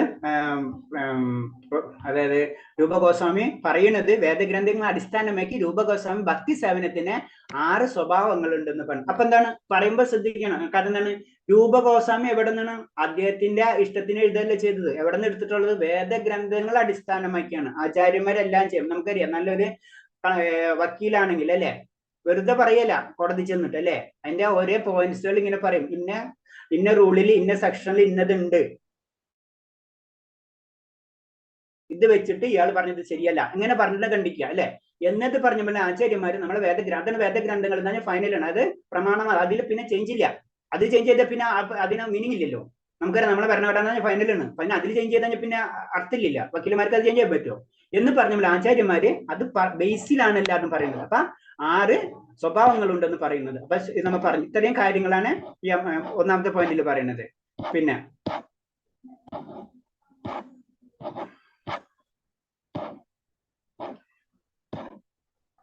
ഭൗതിക ദുഃഖത്തിനുള്ള മോചനം അപ്പോൾ ചെയ്യുന്ന പാപങ്ങളും മുൻജന്മങ്ങൾ ചെയ്ത ദുഃഖത്തിന് കാരണമായിത്തീരുന്നു. നമ്മൾ ഈ ഭൗതിക ലോകത്ത് നമ്മൾ നിൽക്കുമ്പോൾ നമുക്ക് ദുഃഖം അനുഭവിക്കാനുള്ള കാരണം എന്ന് പറയുന്നത് നമ്മൾ അപ്പോൾ ചെയ്യുന്ന പാപങ്ങൾ, നമ്മൾ അറിഞ്ഞും അറിയാതെ ആയിട്ട് പല കാര്യങ്ങളും നമ്മൾ ചെയ്തുകൊണ്ടിരിക്കും. അതിനൊക്കെ നമുക്ക് അതിൻ്റെതായ റിസൾട്ട് കിട്ടിക്കൊണ്ടിരിക്കും. നമ്മൾ അറിയണില്ല എന്ന് മാത്രമേ ഉള്ളൂ. കാരണം നമ്മൾ അങ്ങനെയാണ്, നമ്മൾ ഈ മായലോകത്തിൽ പെട്ട കാരണം കൊണ്ട് നമുക്ക് എന്തുകൊണ്ടാണ് നമുക്കിത് വരണമെന്നൊന്നും നമുക്ക് മനസ്സിലാവണില്ല. അത് പറഞ്ഞു, അത് ഈ ജന്മത്തിലത്തെ കാര്യങ്ങളായിരിക്കില്ല, അത് മുൻജന്മങ്ങൾ ചെയ്ത പാപങ്ങളും ദുഃഖത്തിന് കാരണമായി തീരുന്നു. നമ്മൾ വിചാരിക്കും എന്താണ്, നമ്മൾ സാധാരണ ഇതിന് ജനറലായിട്ട് ചിന്തിക്കും, അവൻ എത്ര നല്ല വ്യക്തിയാണ്, അവന് ഇതെന്താ സംഭവിച്ചത്, ഈ വ്യക്തിക്ക് എന്താണ് ഒരു കുഴപ്പമില്ലാണ്ട്, ഈ വ്യക്തിക്ക് ഒരു പ്രശ്നമില്ല എന്നൊക്കെ സാധാരണ ഇരുന്ന്. ഇതൊക്കെ കാരണങ്ങൾ അതിന്റെ പിറകിലുണ്ട്, നമുക്കറിയില്ല എന്ന് മാത്രമേ ഉള്ളൂ. അതാണ് നമ്മൾ അപ്പോൾ ചെയ്യുന്ന പാപങ്ങളും മുൻജന്മം ചെയ്ത പാപങ്ങളും ദുഃഖത്തിന് കാരണമായി തീരുന്നു പറഞ്ഞത്. ഇത് എങ്ങനെയാണ് നമുക്ക് മനസ്സിലായിട്ടില്ല. പാപകർമ്മങ്ങൾക്ക് പ്രേരകം അജ്ഞതയാണ്, പക്ഷെ അജ്ഞത കുറ്റവിമോചനത്തിന് കാരണമായി അംഗീകരിക്കപ്പെടുന്നില്ല. ഇതിനെല്ലാത്തിനും കാരണമാണ് തെറ്റ് സംഭവിക്കുന്നത് എന്താണ്, നമുക്ക് അറിവില്ലായ്മയാണ്. അതിന്റെ അർത്ഥം എന്ന് വെച്ച് കഴിഞ്ഞാൽ തെറ്റ് ചെയ്തു, ഞാൻ അറിവില്ലായ്മ കൊണ്ടാണ് ആ തെറ്റ് ചെയ്തെന്ന് വെച്ച് കഴിഞ്ഞാല് അത് നമുക്ക് അതിനനുസരിച്ചുള്ള ശിക്ഷകൾ നമുക്ക് ലഭിച്ചുകൊണ്ടിരിക്കും. നമുക്കറിയാം, നമ്മൾ തെറ്റുകൾ ചെയ്തു കഴിഞ്ഞു കഴിഞ്ഞാൽ ഭൗതിക ലോകത്ത് അതാ, നമ്മൾ എന്തെങ്കിലും തെറ്റ് ചെയ്ത് കഴിഞ്ഞാൽ എനിക്കൊന്നും അറിയില്ല, ഞാൻ വെറുതെ ചെയ്താണ്, ഒരാളെ നമ്മൾ വെട്ടിക്കൊന്നിട്ട് പറയണതില്ല ഞാൻ വെറുതെ ചെയ്ത്, എനിക്ക് അങ്ങനെ പറയാൻ പറ്റില്ല. ഇത് തന്നെ ഇതിനേലും ഡേഞ്ചർ ആണ് ശരിക്കും ഭൗതിക ലോകത്തിലുള്ള നമ്മളെ കാര്യങ്ങൾ. അതായത് പ്രത്യേകിച്ച് പറഞ്ഞു കഴിഞ്ഞാൽ പാപത്തിനെ പറ്റി പറയുമ്പോൾ അജ്ഞത കൊണ്ട്, അജ്ഞത കുറ്റവിമോചനത്തിന് കാരണമായി അംഗീകരിക്കുന്നു. ഭഗവാൻ അല്ലാതെ അറിയാല എന്ന് പറഞ്ഞ ചിന്താഗതി ഉണ്ടല്ലോ, അത് തെറ്റാണ്. അതാണ് പറഞ്ഞത്. അതാണ് എവിടെ വെച്ച് പറഞ്ഞു തരും, നമ്മളെ ശാസ്ത്ര ഗ്രന്ഥങ്ങളിൽ വെച്ചിട്ട് ആചാര്യന്മാര് നമുക്ക് പറഞ്ഞു വരുന്നത്. അജ്ഞത നമ്മുടെ പ്രശ്നമാണ്, നമ്മ പഠിക്കണത് അത് നമ്മുടെ പ്രശ്നമാണ്. നമ്മ പഠിക്കാത്തത് വേറെ പ്രശ്നമല്ല, അത് ഭഗവാൻ ഭഗവാനെ കുറ്റം ചെയ്യാനായിട്ട് കാര്യമില്ല. അജ്ഞത കുറ്റവിമോചനത്തിന് കാരണമായി അംഗീകരിക്കപ്പെടുകയില്ല. പാപകർമ്മങ്ങളുടെ ഫലം അനുഭവിച്ച് തന്നെ തീരണം. നമ്മ പറയില്ല കൊന്നാ പാപം തിന്നേ തീരും, അതാണ് അതിന്റെ സബ്ജക്റ്റ്. പാപകർമ്മങ്ങളുടെ ഫലം അനുഭവിച്ച് തന്നെ തീരണം. നമ്മ ചെയ്ത പാപങ്ങൾ ഉണ്ടെങ്കിൽ അതിന്റെ ഫലം നമ്മ അനുഭവിച്ചേ തീരും, അതിനൊരു സംശയമില്ല. അത് ഹരേ കൃഷ്ണ, നമ്മൾ അറിയാതെ ചെയ്യുന്ന പാപങ്ങൾ ഭഗവാൻ ക്ഷമിക്കുന്നതല്ലേ അറിയാ. ഹരേഷ്മാതാജി ഒന്ന് നോട്ട് ചെയ്ത് വെച്ചിട്ട് പിന്നെ നമുക്ക് സംസാരിക്കാം, അല്ലെങ്കിൽ പിന്നെ സബ്ജക്റ്റ് മാറിപ്പോകും നമ്മള്. അതാരണം ഹരേഷ്ണ, നമുക്ക് ലാസ്റ്റ് ഡിസ്കസ് ചെയ്യാം. ഒന്ന് മാതാജി നോട്ട് ചെയ്താൽ മതി. ഹരേഷ്ണ ഹരേഷ്ണ. പാപകർമ്മങ്ങളുടെ ഫലം അനുഭവിച്ച് തന്നെ തീരണം. അപ്പൊ നമ്മള് നമ്മൾ എന്ത് പാപം ചെയ്തിട്ടുണ്ടെങ്കിലും അത് നമ്മൾ അനുഭവിച്ചേ തീരും. പിന്നെ പാപകർമ്മങ്ങൾ 2 തരം ഉണ്ടായിട്ടെന്ന് പറഞ്ഞു. ജനറൽ ആയിട്ട് പറയുമ്പോ നമ്മൾ ചെയ്ത പാപകർമ്മങ്ങൾ അത് നമ്മൾ ഭക്തിയിലേക്ക് ഇറങ്ങുമ്പോ അതിനു മുന്നേ ചെയ്ത പല കാര്യങ്ങളും നമ്മൾ ആദ്യം പഠിച്ചത് എന്താണ്, നമ്മളെ പറയുന്നത് കേശാഗ്നി അല്ലെ, ശുദ്ധമായ ഭക്തിസാധനം എല്ലാ തരത്തിലുള്ള ഭൗതിക ദുഃഖങ്ങളിൽ നിന്ന് ഉടൻ മോചനം അരുളുന്നു. ഈ ദുഃഖങ്ങൾ എന്ന് പറയുമ്പോൾ എന്താണ്, പാപകർമ്മങ്ങളാണ് അല്ലെ. അതിൽ നിന്നാണ് നമ്മൾക്ക് മോചനം ലഭിക്കുന്നത്. അതാണ് ഭക്തിയുത സേവനത്തിന്റെ ഭക്തിയുത സേവനങ്ങൾ ചെയ്യുന്നത് കൊണ്ട്. അപ്പൊ ഈ പാപം എങ്ങനെ വരുന്നത്, അതാണ് നമ്മളോട് പറഞ്ഞത്.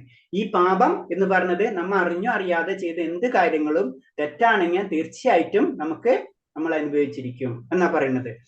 ഈ പാപകർമ്മങ്ങൾ തന്നെ 2ആയി തിരിച്ചിരിക്കുന്നു ജനറൽ ആയിട്ട്. അതിന് പറഞ്ഞ് ആചാര്യന്മാര് അതിനെ ഡീറ്റെയിൽ ആയിട്ട് നമുക്ക് മനസ്സിലാവേണ്ട രീതിയിലാണ് ഓരോന്നും പറഞ്ഞു തന്നിട്ടുള്ളത്.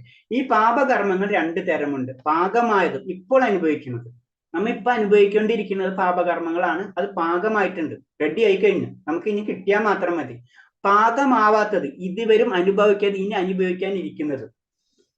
ഇനി വരാൻ നിൽക്കുന്നുണ്ടാവും, പ്ലസ് ആയാലും മൈനസ് ആയാലും.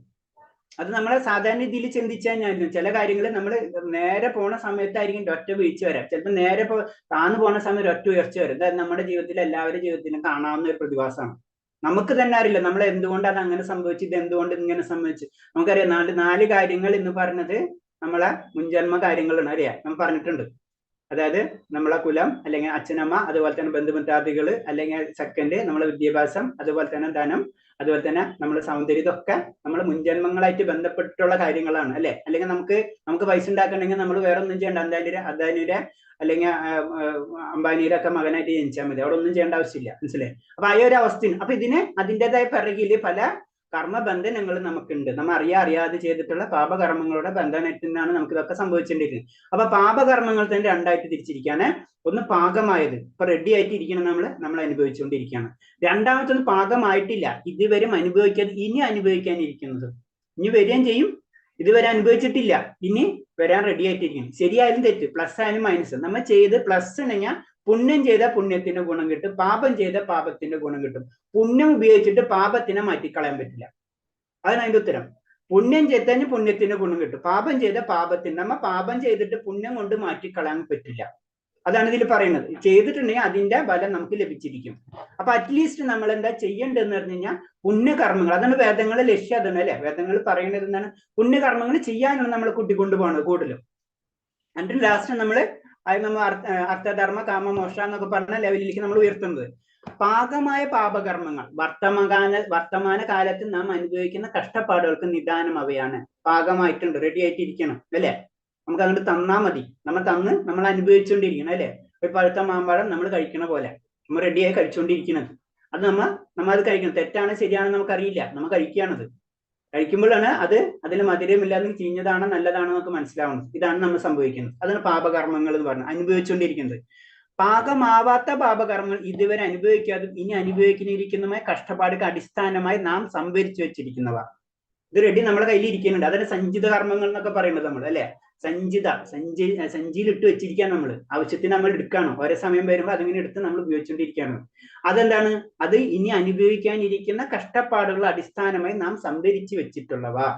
അത് കഷ്ടപ്പാടുകളാവാ, അല്ലെങ്കിൽ ദുഃഖങ്ങളാ, സുഖങ്ങളാ, എന്ത് തന്നെയാണ്. എന്താണ് നമ്മൾ ചെയ്തു വെച്ചിട്ടുള്ളത് അതിനായിട്ട് നമുക്ക് കിട്ടിയിരിക്കും. അതാ പറയുന്നത്. അപ്പൊ കൃഷ്ണബോധം കൊണ്ട് ഇവയൊക്കെ അറുതി വരുത്താം. കാരണം ഇത് മാറ്റാൻ പറ്റുന്നത് എന്താണ്? ഭഗവാൻ മുകുന്ദൻ മാത്രമുള്ളൂ അല്ലെ. മുകുന്ദൻ ആ ഒരു ഒറ്റ വേടി തന്നെ ഭഗവാൻ എന്താണെന്നൊക്കെ മനസ്സിലാകാം. മുക്തി തരാൻ ഭഗവാന് മാത്രമേ നമ്മൾ ചെയ്ത സർവധർമ്മ പരിത്യജ മാമക ശരണം, എല്ലാ ധർമ്മങ്ങളും പരിത്യജ് എന്നെ വന്നു കഴിഞ്ഞാൽ പിന്നെ സർവ പാപോപ്യ മോശിഷാമി മാസുജഹ എന്ന് പറയുന്ന പിന്നെ അല്ലാതെ ഞാൻ ഏറ്റെടുത്തു. പക്ഷെ ആ അവസ്ഥയിലേക്ക് നമ്മൾ എത്തണം. അത് ഈസിയല്ല. അത് നമ്മൾ ആ 6 പോയിന്റിലൊന്ന് പറഞ്ഞു. അത് ആ കരുണ, ആ അവിടത്തേക്ക് എത്താ എന്ന് പറഞ്ഞത് നമ്മൾ അതിന് കുറച്ച് വർക്ക് ചെയ്യണം. നമ്മുടെ എക്സാം പാസ്സാവണമെങ്കിലും വെറുതെ നമുക്ക് പാസ്സാവാൻ പറ്റില്ല അല്ലെ. നമ്മളത് പഠിക്കണം. ഇതേപോലെ തന്നെ ഭക്തി എന്ന് പറഞ്ഞൊരു ശാസ്ത്രമാണ്. ആ ശാസ്ത്രം നമ്മൾ പഠിച്ച് അത് നമ്മൾ ഒന്നിനും ഉപാസന എന്ന് പറയാം, അല്ലെങ്കിൽ എന്ന് പറഞ്ഞ സാധന ഭക്തി എന്ന് പറയാം. ആ സാധനയിൽ കൂടെ നമ്മൾ വളർത്തി കൊണ്ടുവന്നേ പറ്റുള്ളൂ. അത് ചിലപ്പോൾ ഈ ജന്മമല്ല, പല ജന്മങ്ങളും നമുക്ക് വേണ്ടി വരും. കത്തി ജ്വലിക്കുന്ന അഗ്നി കൊടുക്കുന്ന ഇന്ധനമെല്ലാം നിമിഷം നേരം കൊണ്ട് ചാമ്പലാകുന്നത് പോലെ പാപകർമ്മങ്ങളാകുന്ന ഇന്ധനത്തെ മുഴുവൻ നിമിഷം കൊണ്ട് എരിച്ച് കളയാനുള്ള ശക്തി ഭക്തിയുദ്ധ സേവനം കൊണ്ട് കഴിയുന്നു. പിന്നെ നമ്മളെ പ്രശ്നം പറഞ്ഞു ഇനി സോൾവ് ചെയ്യേണ്ട കാര്യം പറയുന്നതാണ്. കാരണം അഗ്നിനെ പോലെയാണ് ഭഗവാന്റെ ഭക്തിയുദ്ധ സേവനം എന്ന് പറയുന്നത്. കാരണം ഭഗവാന് മാത്രമേ നമ്മുടെ പാപകർമ്മങ്ങളെ മാറ്റിക്കളയാൻ കഴിയുള്ളൂ. ഗംഗാനദിയിൽ എല്ലാവരും കൊണ്ട് മുങ്ങും. ഈ ഗംഗാനദിയിൽ പാപം ആരെ കളയുന്നത്? അപ്പൊ അതാണ് പറഞ്ഞത്. അപ്പൊ അതേപോലെ തന്നെ അത് ഭഗവാന്റെ പാദത്തിൽ നിന്ന് വരുന്നതാണ് അല്ലെ. അപ്പൊ അതാണ് പറഞ്ഞത്. അവിടെ നിന്ന് വരുന്നു, പാദകമലങ്ങളിൽ നിന്ന് വരുന്ന കാരണം കൊണ്ടാണ് ആ ഗംഗ ശുദ്ധീകരിക്കപ്പെടുന്നത്. ഇതേപോലെ തന്നെ നമ്മളെ പാപകർമ്മങ്ങൾ മാറണമെന്ന് വെച്ച് കഴിഞ്ഞാൽ ഭഗവാൻ, അതിന് നമ്മൾ ഹരേർനാമ കേവലം നസ്തഗതിരന്യത പറയുന്നതിന്റെ കാരണം അത് തന്നെയാണ്. കലിസന്ധര ഉപനിഷത്തിൽ പറയുന്നത് അതാണ്. കാരണം എന്താണ്? ഇത് മാത്രം. കാരണം ഈ പ്രത്യേകിച്ച് കലിയുഗത്തില് നമുക്ക് പാപം ചെയ്യാതിരിക്കാൻ പറ്റില്ല. കാരണം നമ്മൾ എന്തൊക്കെ പറഞ്ഞാലും ഇപ്പൊ നമ്മൾ സംസാരിക്കേണ്ട എത്ര ജീവജാലകൾ മരിച്ചുകൊണ്ടുണ്ട് അല്ലെ. അതൊക്കെ നമ്മൾ കയ്യിലല്ല ഈ കാര്യങ്ങളെല്ലാം. കത്തിച്ചൊലിക്കുന്ന അഗ്നി കൊണ്ടിരിക്കുന്ന ഇന്ധനമെല്ലാം നിമിഷ നേരം കൊണ്ട് ചാമ്പലാവുന്നത് പോലെ പാപകർമ്മങ്ങളാകുന്ന ഇന്ധനത്തെ മുഴുവൻ നിമിഷം കൊണ്ട് എരിച്ചു കളയാനുള്ള ശക്തി ഭക്തിയുദ്ധ സേവനം കൊണ്ട് കഴിയുന്നു. അപ്പൊ നമ്മൾ ചെയ്തിട്ടുള്ള പാപങ്ങൾ മാത്രമല്ല ശരിക്കും പുണ്യങ്ങളും, കാരണം ഉയർന്നു വരുമ്പോ പുണ്യത്തിന്റെ നമുക്ക് ആവശ്യമില്ല. ഇത് രണ്ടും നമ്മുടെ ഭൗതിക ബന്ധനത്തിനാണ് കാരണമാകുന്നത്. പാപകർമ്മങ്ങൾ ഉണ്ടാകുന്ന ഫലങ്ങൾ 4 തരത്തിലുണ്ട്. അപ്പൊ ഒന്നും കൂടെ നമുക്ക് ഡീറ്റെയിൽ ആയിട്ട് പറഞ്ഞു തരുന്നത് പാപങ്ങൾ എന്ന് പറയുമ്പോൾ അതിനെപ്പറ്റി പറഞ്ഞു തരുന്നു. ഒന്ന് പറയുന്നത് ഫലപ്രാപ്തിയിൽ എത്താത്തത്, അവിടെ ഇരിക്കുകയാണ്, ഫലപ്രാപ്തിയിൽ എത്തായിട്ട് വിത്തായി കിടക്കുന്നത്, പാകമായി കഴിഞ്ഞത്, മിക്കവാറും പാകമായത് എന്ന് വിശേഷിക്കുന്നവ നാം ഇപ്പോൾ അനുഭവിച്ചുകൊണ്ടിരിക്കുന്ന ദുരിതങ്ങളാണ്. അപ്പൊ മിക്കവാറും പാകമായതാണ് നമ്മൾ അനുഭവിച്ചുകൊണ്ടിരിക്കുന്ന ദുരിതങ്ങളാണ് ഈ മിക്കവാറും പാകമായത്. ഒന്നും ഫലപ്രാപ്തിയിൽ എത്തിയിട്ടില്ല, അപ്പൊ സമയം പിടിക്കും, അവിടെ കിടക്കണം. വിത്തായിട്ട് കിടക്കുന്നതും അതേപോലെ തന്നെ വിത്തായിട്ടുണ്ട്, അത് പോയിന്റ് കിടക്കണം. പിന്നെ അത് മുളച്ച് ഫലപ്രാപ്തിയിൽ നിന്ന് മുളച്ചൊക്കെ തുടങ്ങിയിട്ടുണ്ട്, ഫലപ്രാപ്തി. അപ്പൊ അതിന് സമയം പിടിക്കും. നമ്മൾ തെറ്റ് ചെയ്ത് കഴിഞ്ഞാൽ അപ്പൊ തന്നെ നമുക്ക് കിട്ടണമെന്നില്ല. ചുരുക്കി പറഞ്ഞു കഴിഞ്ഞാൽ അതിന് ഓരോ സമയം കിട്ടാം. എങ്ങനെയാണ് അതിന്റെ കാര്യകാരണങ്ങൾ വരുന്നത്? ചിലതൊക്കെ അപ്പൊ തന്നെ ശിക്ഷകൾ ഉണ്ടാവും. ഫോർ എക്സാമ്പിൾ, നമ്മൾ ഭൗതിക ലോകത്തിൽ നമ്മൾ പെട്ടെന്ന് ചെറിയ ചെറിയ കാര്യങ്ങൾക്ക് പെട്ടെന്ന് പോലീസ് പിടിച്ചിട്ടുണ്ടാവും. ചില കാര്യങ്ങൾക്ക് കുഴപ്പമില്ല, പിന്നെ ആയാലും എന്താ പറയാ, അവിടെ വന്നാൽ മതി എന്ന് പറയും, പോലീസ് സ്റ്റേഷനിൽ വന്നാൽ മതി എന്ന് പറയും, അല്ലെങ്കിൽ കോടതി വന്നാൽ മതി എന്നൊക്കെ പറയും അല്ലെ. ചിലയാണെങ്കിൽ നേരിട്ട് അപ്പൊ തന്നെ പിടിച്ചിട്ടുണ്ടാവും നമ്മളെ. എന്നത് പറഞ്ഞ പോലെയാണ് പല കാര്യങ്ങളും പല രീതിയിലാണ് നമുക്ക് അനുഭവപ്പെടുന്നത്. അപ്പൊ ഒറ്റയടിക്ക് നമുക്ക് കിട്ടണമെന്നില്ല. പാപത്തിന്റെ ലെവലും കാര്യങ്ങളൊക്കെ നോക്കിയിട്ടാണ് സെറ്റ് ആവുന്നത്. അപ്പൊ ഫലപ്രാപ്തിയിൽ എത്താത്തത്, വിത്തായി കിടക്കുന്നത്, അത് പാപമാണെങ്കിലും പുണ്യമാണെങ്കിലും, നമ്മൾ പാപത്തിനെ പറ്റി പറയുമ്പോൾ പുണ്യമാണെങ്കിലും അങ്ങനെ തന്നെയാണ്. അപ്പൊ അത് ഞാൻ പറഞ്ഞത് നല്ല വ്യക്തിയായിരുന്നു എന്നൊക്കെ പറയുന്നത് അതാണ്. അപ്പൊ മിക്കവാറും അങ്ങനെ 4 ആയിട്ട് തിരിച്ചിട്ടുണ്ടെന്നാണ്. ഫലപ്രാപ്തിയിൽ എത്താത്തത്, വിത്തായി കിടക്കുന്നത്. അപ്പൊ നമ്മൾ എന്തെങ്കിലും ഒരു കാര്യം ചെയ്ത് കഴിഞ്ഞാൽ അവിടെ വിത്തുന്നത് അതവിടെ കിടക്കും. പിന്നെ അതിനൊരു സൗകര്യം കിട്ടുമ്പോൾ അത് വളരാൻ തുടങ്ങും. പിന്നെ അതിൽ നിന്ന് ഫലം ഉണ്ടാവാൻ കഴിയും, ഫലമാവും. പിന്നെ പാകമായി കഴിഞ്ഞ് പിന്നെ നമ്മൾ അത് ഉപയോഗിക്കുകയാണ്. അങ്ങനെ 4 തരത്തിലാണ് അത് പറയുന്നത്. ഹൃദയത്തിന്റെ ഉള്ളിനുള്ളിൽ പാപപൂർണമായ ആഗ്രഹങ്ങളുടെ രൂപത്തിൽ അടിഞ്ഞുകിടക്കുകയാണ് വിത്ത്. അതൊന്നും കൂടെ ഡീറ്റെയിൽ ആയിട്ട് പറഞ്ഞു തരണം. നമ്മൾ പാപപൂർണമായ ആഗ്രഹങ്ങളുടെ രൂപത്തിൽ നമ്മൾ എന്ത് കാര്യം ചെയ്യുമ്പോൾ ആദ്യം നമുക്ക് ആ ആഗ്രഹങ്ങൾ ഉള്ളിൽ വരും അല്ലെ, എന്ത് ശരിയാണെങ്കിലും തെറ്റാണ്, അതാണ് വിത്ത് കൊണ്ട് ഉദ്ദേശിക്കുന്നത്. പിന്നെ മുളയ്ക്കാൻ തുടങ്ങുന്നവയാണ് പാകമാവാത്തവ എന്നുകൊണ്ട് ഉദ്ദേശിക്കുന്നത്. മുളയ്ക്കാൻ തുടങ്ങാത്തത്, അപ്പൊ വിത്തായി എടുക്കണ് മുളയ്ക്കാൻ തുടങ്ങാത്തവയാണ്, പക്ഷെ റെഡിയാണ്, ബാക്കിയെല്ലാം വെള്ളം വലിച്ചൊക്കെ ഇട്ടിട്ടുണ്ട്, മുളയ്ക്കാൻ ഇങ്ങനെ റെഡി ആയിട്ട് നിൽക്കുന്ന ഒരു അവസ്ഥ, അതാണ് പാകമാവാത്ത എന്ന് പറഞ്ഞത്. അതേപോലെ പാപപ്രവൃത്തി വളർച്ചയും ഫലപ്രാപ്തിയും തടയാനുള്ള പ്രയോഗകുത്തിയാണ്. പിന്നെ പറഞ്ഞാണ് പാപപ്രവൃത്തിക്കുള്ള വളർച്ചയും ഫലപ്രാപ്തിയും തടയാനുള്ള പ്രയോഗികമായ കുത്തിവയ്പ്പാണ് കൃഷ്ണബോധമ നിരന്തരാകുന്ന സരളമായ മാർഗം. അപ്പൊ ഈ വളർച്ചേനെ കുറയ്ക്കാം, അങ്ങനെ റെഡി ആയിട്ട് നിൽക്കണം. വെള്ളം വെളിച്ചൊക്കെ കൊടുത്ത് നമ്മൾ വളർത്തി കഴിഞ്ഞാൽ എന്താണ്, അതിങ്ങനെ വളരും. അത് കുറയ്ക്കാൻ വേണ്ടിയിട്ടാണ് നമ്മൾ എന്ത് ചെയ്യേണ്ടത്? ഈ കൃഷ്ണബോധം, ഭഗവാന്റെ നാമം ജപിക്കുക, ആത്മീയ കാര്യങ്ങളിൽ ഇടപെടാം. നമ്മൾ ഓട്ടോമാറ്റിക് ആയിട്ട് ഇത് പതുക്കെ അത് വളർച്ച മുരടിച്ചു പോകും. പാപകർമ്മങ്ങളെ നമ്മൾ അടുത്ത ഇതിലേക്ക് കിട്ടൂല നമുക്ക്. അതാണ് നമ്മൾ ഏറ്റവും സിമ്പിൾ ആയിട്ട് നമുക്കറിയാം. എവിടെ ചെന്നാലും പണിക്കുമ്പോൾ സാധാരണ നമ്മൾ പ്രശ്നം വയ്ക്കാനൊക്കെ നമുക്ക് അറിയാം അല്ലെ. ഒന്നിനും പറയും ഭഗവാനെ പ്രാർത്ഥിക്കാൻ പറയും, സിമ്പിൾ ആയിട്ട്. കാരണം ഭഗവാന് മാത്രമേ നമുക്ക് വരാവുന്ന ദുരിതങ്ങളെ നിർത്തിവെക്കാൻ പറ്റുള്ളൂ, പിന്നെ ആർക്കും പറ്റില്ല. അത് നിർത്തിവെക്കാന്ന് പറഞ്ഞാൽ അത് മാറ്റിക്കളയാൻ പറ്റുള്ളൂ. മറ്റുള്ളവർക്ക് അങ്ങോട്ടും ഇങ്ങോട്ടും ഒന്ന് മാറ്റി വയ്ക്കാൻ പറ്റും. വൈദികമായ അനുഷ്ഠാനങ്ങൾ, ദാനധർമ്മങ്ങൾ എന്നിവ കൊണ്ടാകെ താൽക്കാലികമായ പാപകർമ്മം ഒഴിവാക്കാമെന്നേ ഉള്ളൂ. അടുത്ത നിമിഷം തന്നെ അയാൾ പാപകർമ്മത്തിൽ ഏർപ്പെടും. അപ്പൊ എന്താണ്, അനുഷ്ഠാനങ്ങൾ കൊണ്ടൊക്കെ എന്താണ് അങ്ങോട്ടും ഇങ്ങോട്ടൊക്കെ ഒന്ന് മാറ്റി വയ്ക്കാന്നല്ലാണ്ട് അത് അവിടെ നിൽക്കും. അത് പെട്ടെന്ന് നമ്മൾ ചെയ്ത കാര്യങ്ങൾക്ക് നമുക്ക് കിട്ടിയേ തീരും, അതിനൊരു സംശയമില്ല. പിന്നെ എന്താണ്, ഈ വ്യക്തി ഇപ്പൊ കുറഞ്ഞാലും വീണ്ടും അടുത്തതിലേക്ക് കടക്കുകയും ചെയ്യും. ഒരിക്കലും നമുക്ക് നമ്മളെ പാപകർമ്മങ്ങള് ഭഗവാന്റെ കരുണയില്ലാതെ നമുക്ക് മാറ്റിക്കളയാൻ പറ്റില്ല. ചുരുക്കി പറഞ്ഞു കഴിഞ്ഞാൽ അതിനു വേണ്ടി എന്ന് വെച്ച് കഴിഞ്ഞാൽ എന്താണ്, ഭഗവാന്റെ നാമം ഉച്ചരിക്കുക മിനിമം. അതാണ് നമുക്ക് ചെയ്യാൻ പറ്റുന്ന, കലിയുഗത്തില് പരിശുദ്ധമായിട്ട് ചെയ്യാൻ പറ്റുന്ന കാര്യം നമുക്ക് നാമം ജപിക്കാന്ന് മാത്രമേ ഉള്ളൂ. മറ്റുള്ള എന്തൊരു കാര്യങ്ങൾ വൈദികമായിട്ട് രീതിയൊന്നും നമുക്ക് പ്രാക്ടിക്കലല്ല, നമുക്ക് സിമ്പിൾ ആയിട്ട് ചിന്തിക്കാവുന്ന കാര്യങ്ങളുള്ളൂ അതൊക്കെ, മനസ്സിലായി. അപ്പൊ ചെയ്യുന്നവരില്ലേ എന്ന് ചോദിച്ചാൽ തീർച്ചയായിട്ടും ഉണ്ടെന്നാണ്, അങ്ങനത്തെ ഐറ്റംസ് ഇല്ലേ എന്ന് ചോദിച്ചാൽ തീർച്ചയായിട്ടും ഉണ്ടെന്നാണ്. പക്ഷെ സാധാരണ രീതിയിൽ അത് പ്രാക്ടിക്കലാക്കാൻ വളരെ ബുദ്ധിമുട്ടാണ്. മിഥ്യാഭിമാനം മനുഷ്യനെ ഭൗതിക അസ്തിത്വമായി കെട്ടിവരിഞ്ഞു നിർത്തുന്നു. മിഥ്യാഭിമാനത്തിൽ നിന്നും ഒപ്പം ഭൗതിക പ്രവൃത്തിയിൽ നിന്നും മുക്തി നേടാൻ കൃഷ്ണബോധത്തിൽ സദാ ഏർപ്പെടുന്നത് ഓരോരുത്തരുടെയും പവിത്രമായ ധർമ്മമാണ്. അപ്പൊ അടുത്ത് പറഞ്ഞ മിഥ്യാഭിമാനം. ഈ മിഥ്യാഭിമാനം എന്ന് പറഞ്ഞത് ഞാനാണ് ഫസ്റ്റ് അല്ലെ, നമ്മൾ അതാണല്ലേ പറഞ്ഞത്, ഞാൻ ശരീരമാകുന്നു എന്നാണ് ചിന്താഗതി. നമ്മള് മിഥ്യാഭിമാനം എന്ന് പറയുമ്പോൾ നമ്മളെ ഭൗതിക രീതിയിൽ സാധാരണ രീതിയിലുള്ള പറയുന്നതല്ല. കാരണം എന്ന് വെച്ച് കഴിഞ്ഞാൽ ഞാൻ ശരീരമാകുന്നു എന്നുള്ള ചിന്താഗതി. അപ്പൊ ശരീരത്തിന് വേണ്ടിയിട്ടുള്ള കാര്യങ്ങൾ ഞാൻ ചെയ്യണം എന്ന് ചിന്തിക്കുന്ന അവസ്ഥ. അതിൽ നിന്ന് രക്ഷ നേടണമെങ്കിൽ നമ്മൾ ചെയ്യേണ്ടതെന്ന് കഴിഞ്ഞാൽ ഭഗവാൻ സേവനമാണ്. കാരണം ഞാൻ ശരീരമല്ല, ഞാൻ ആത്മാവെന്നുള്ള ചിന്താഗതിയിലേക്ക് നമ്മൾ ഉയരണമെങ്കിൽ നമ്മൾ എന്ത് ചെയ്യണം? ഭക്തിയുത സേവനങ്ങൾ നമ്മൾ ചെയ്തിരിക്കണം. എന്നാൽ അതൊരു പ്രോസസ്സാണ്. ഫസ്റ്റ് പറയില്ലേ, ഫസ്റ്റ് നമ്മൾ അഴുക്കായിട്ടുള്ള സാധനത്തിനെ ആദ്യം നിന്ന് കഴുകി വൃത്തിയാക്കൂലേ എന്നുള്ള പരിപാടിയാണിത്. അത് കഴിഞ്ഞിട്ട് പല പല സ്റ്റെപ്പുകളിലേക്ക് ഉയർന്നാലേ നമ്മുടെ അവിടെ എത്താൻ പറ്റുള്ളൂ. ഫസ്റ്റ് നമ്മൾ ഫിൽട്രേഷൻ എന്ന് പറയില്ലേ, പലതരം ഫിൽട്രേഷനിൽ ഫസ്റ്റ് ഫിൽട്രേഷൻ ആണ് നമ്മൾ ഇത് ചെയ്യുന്നത്.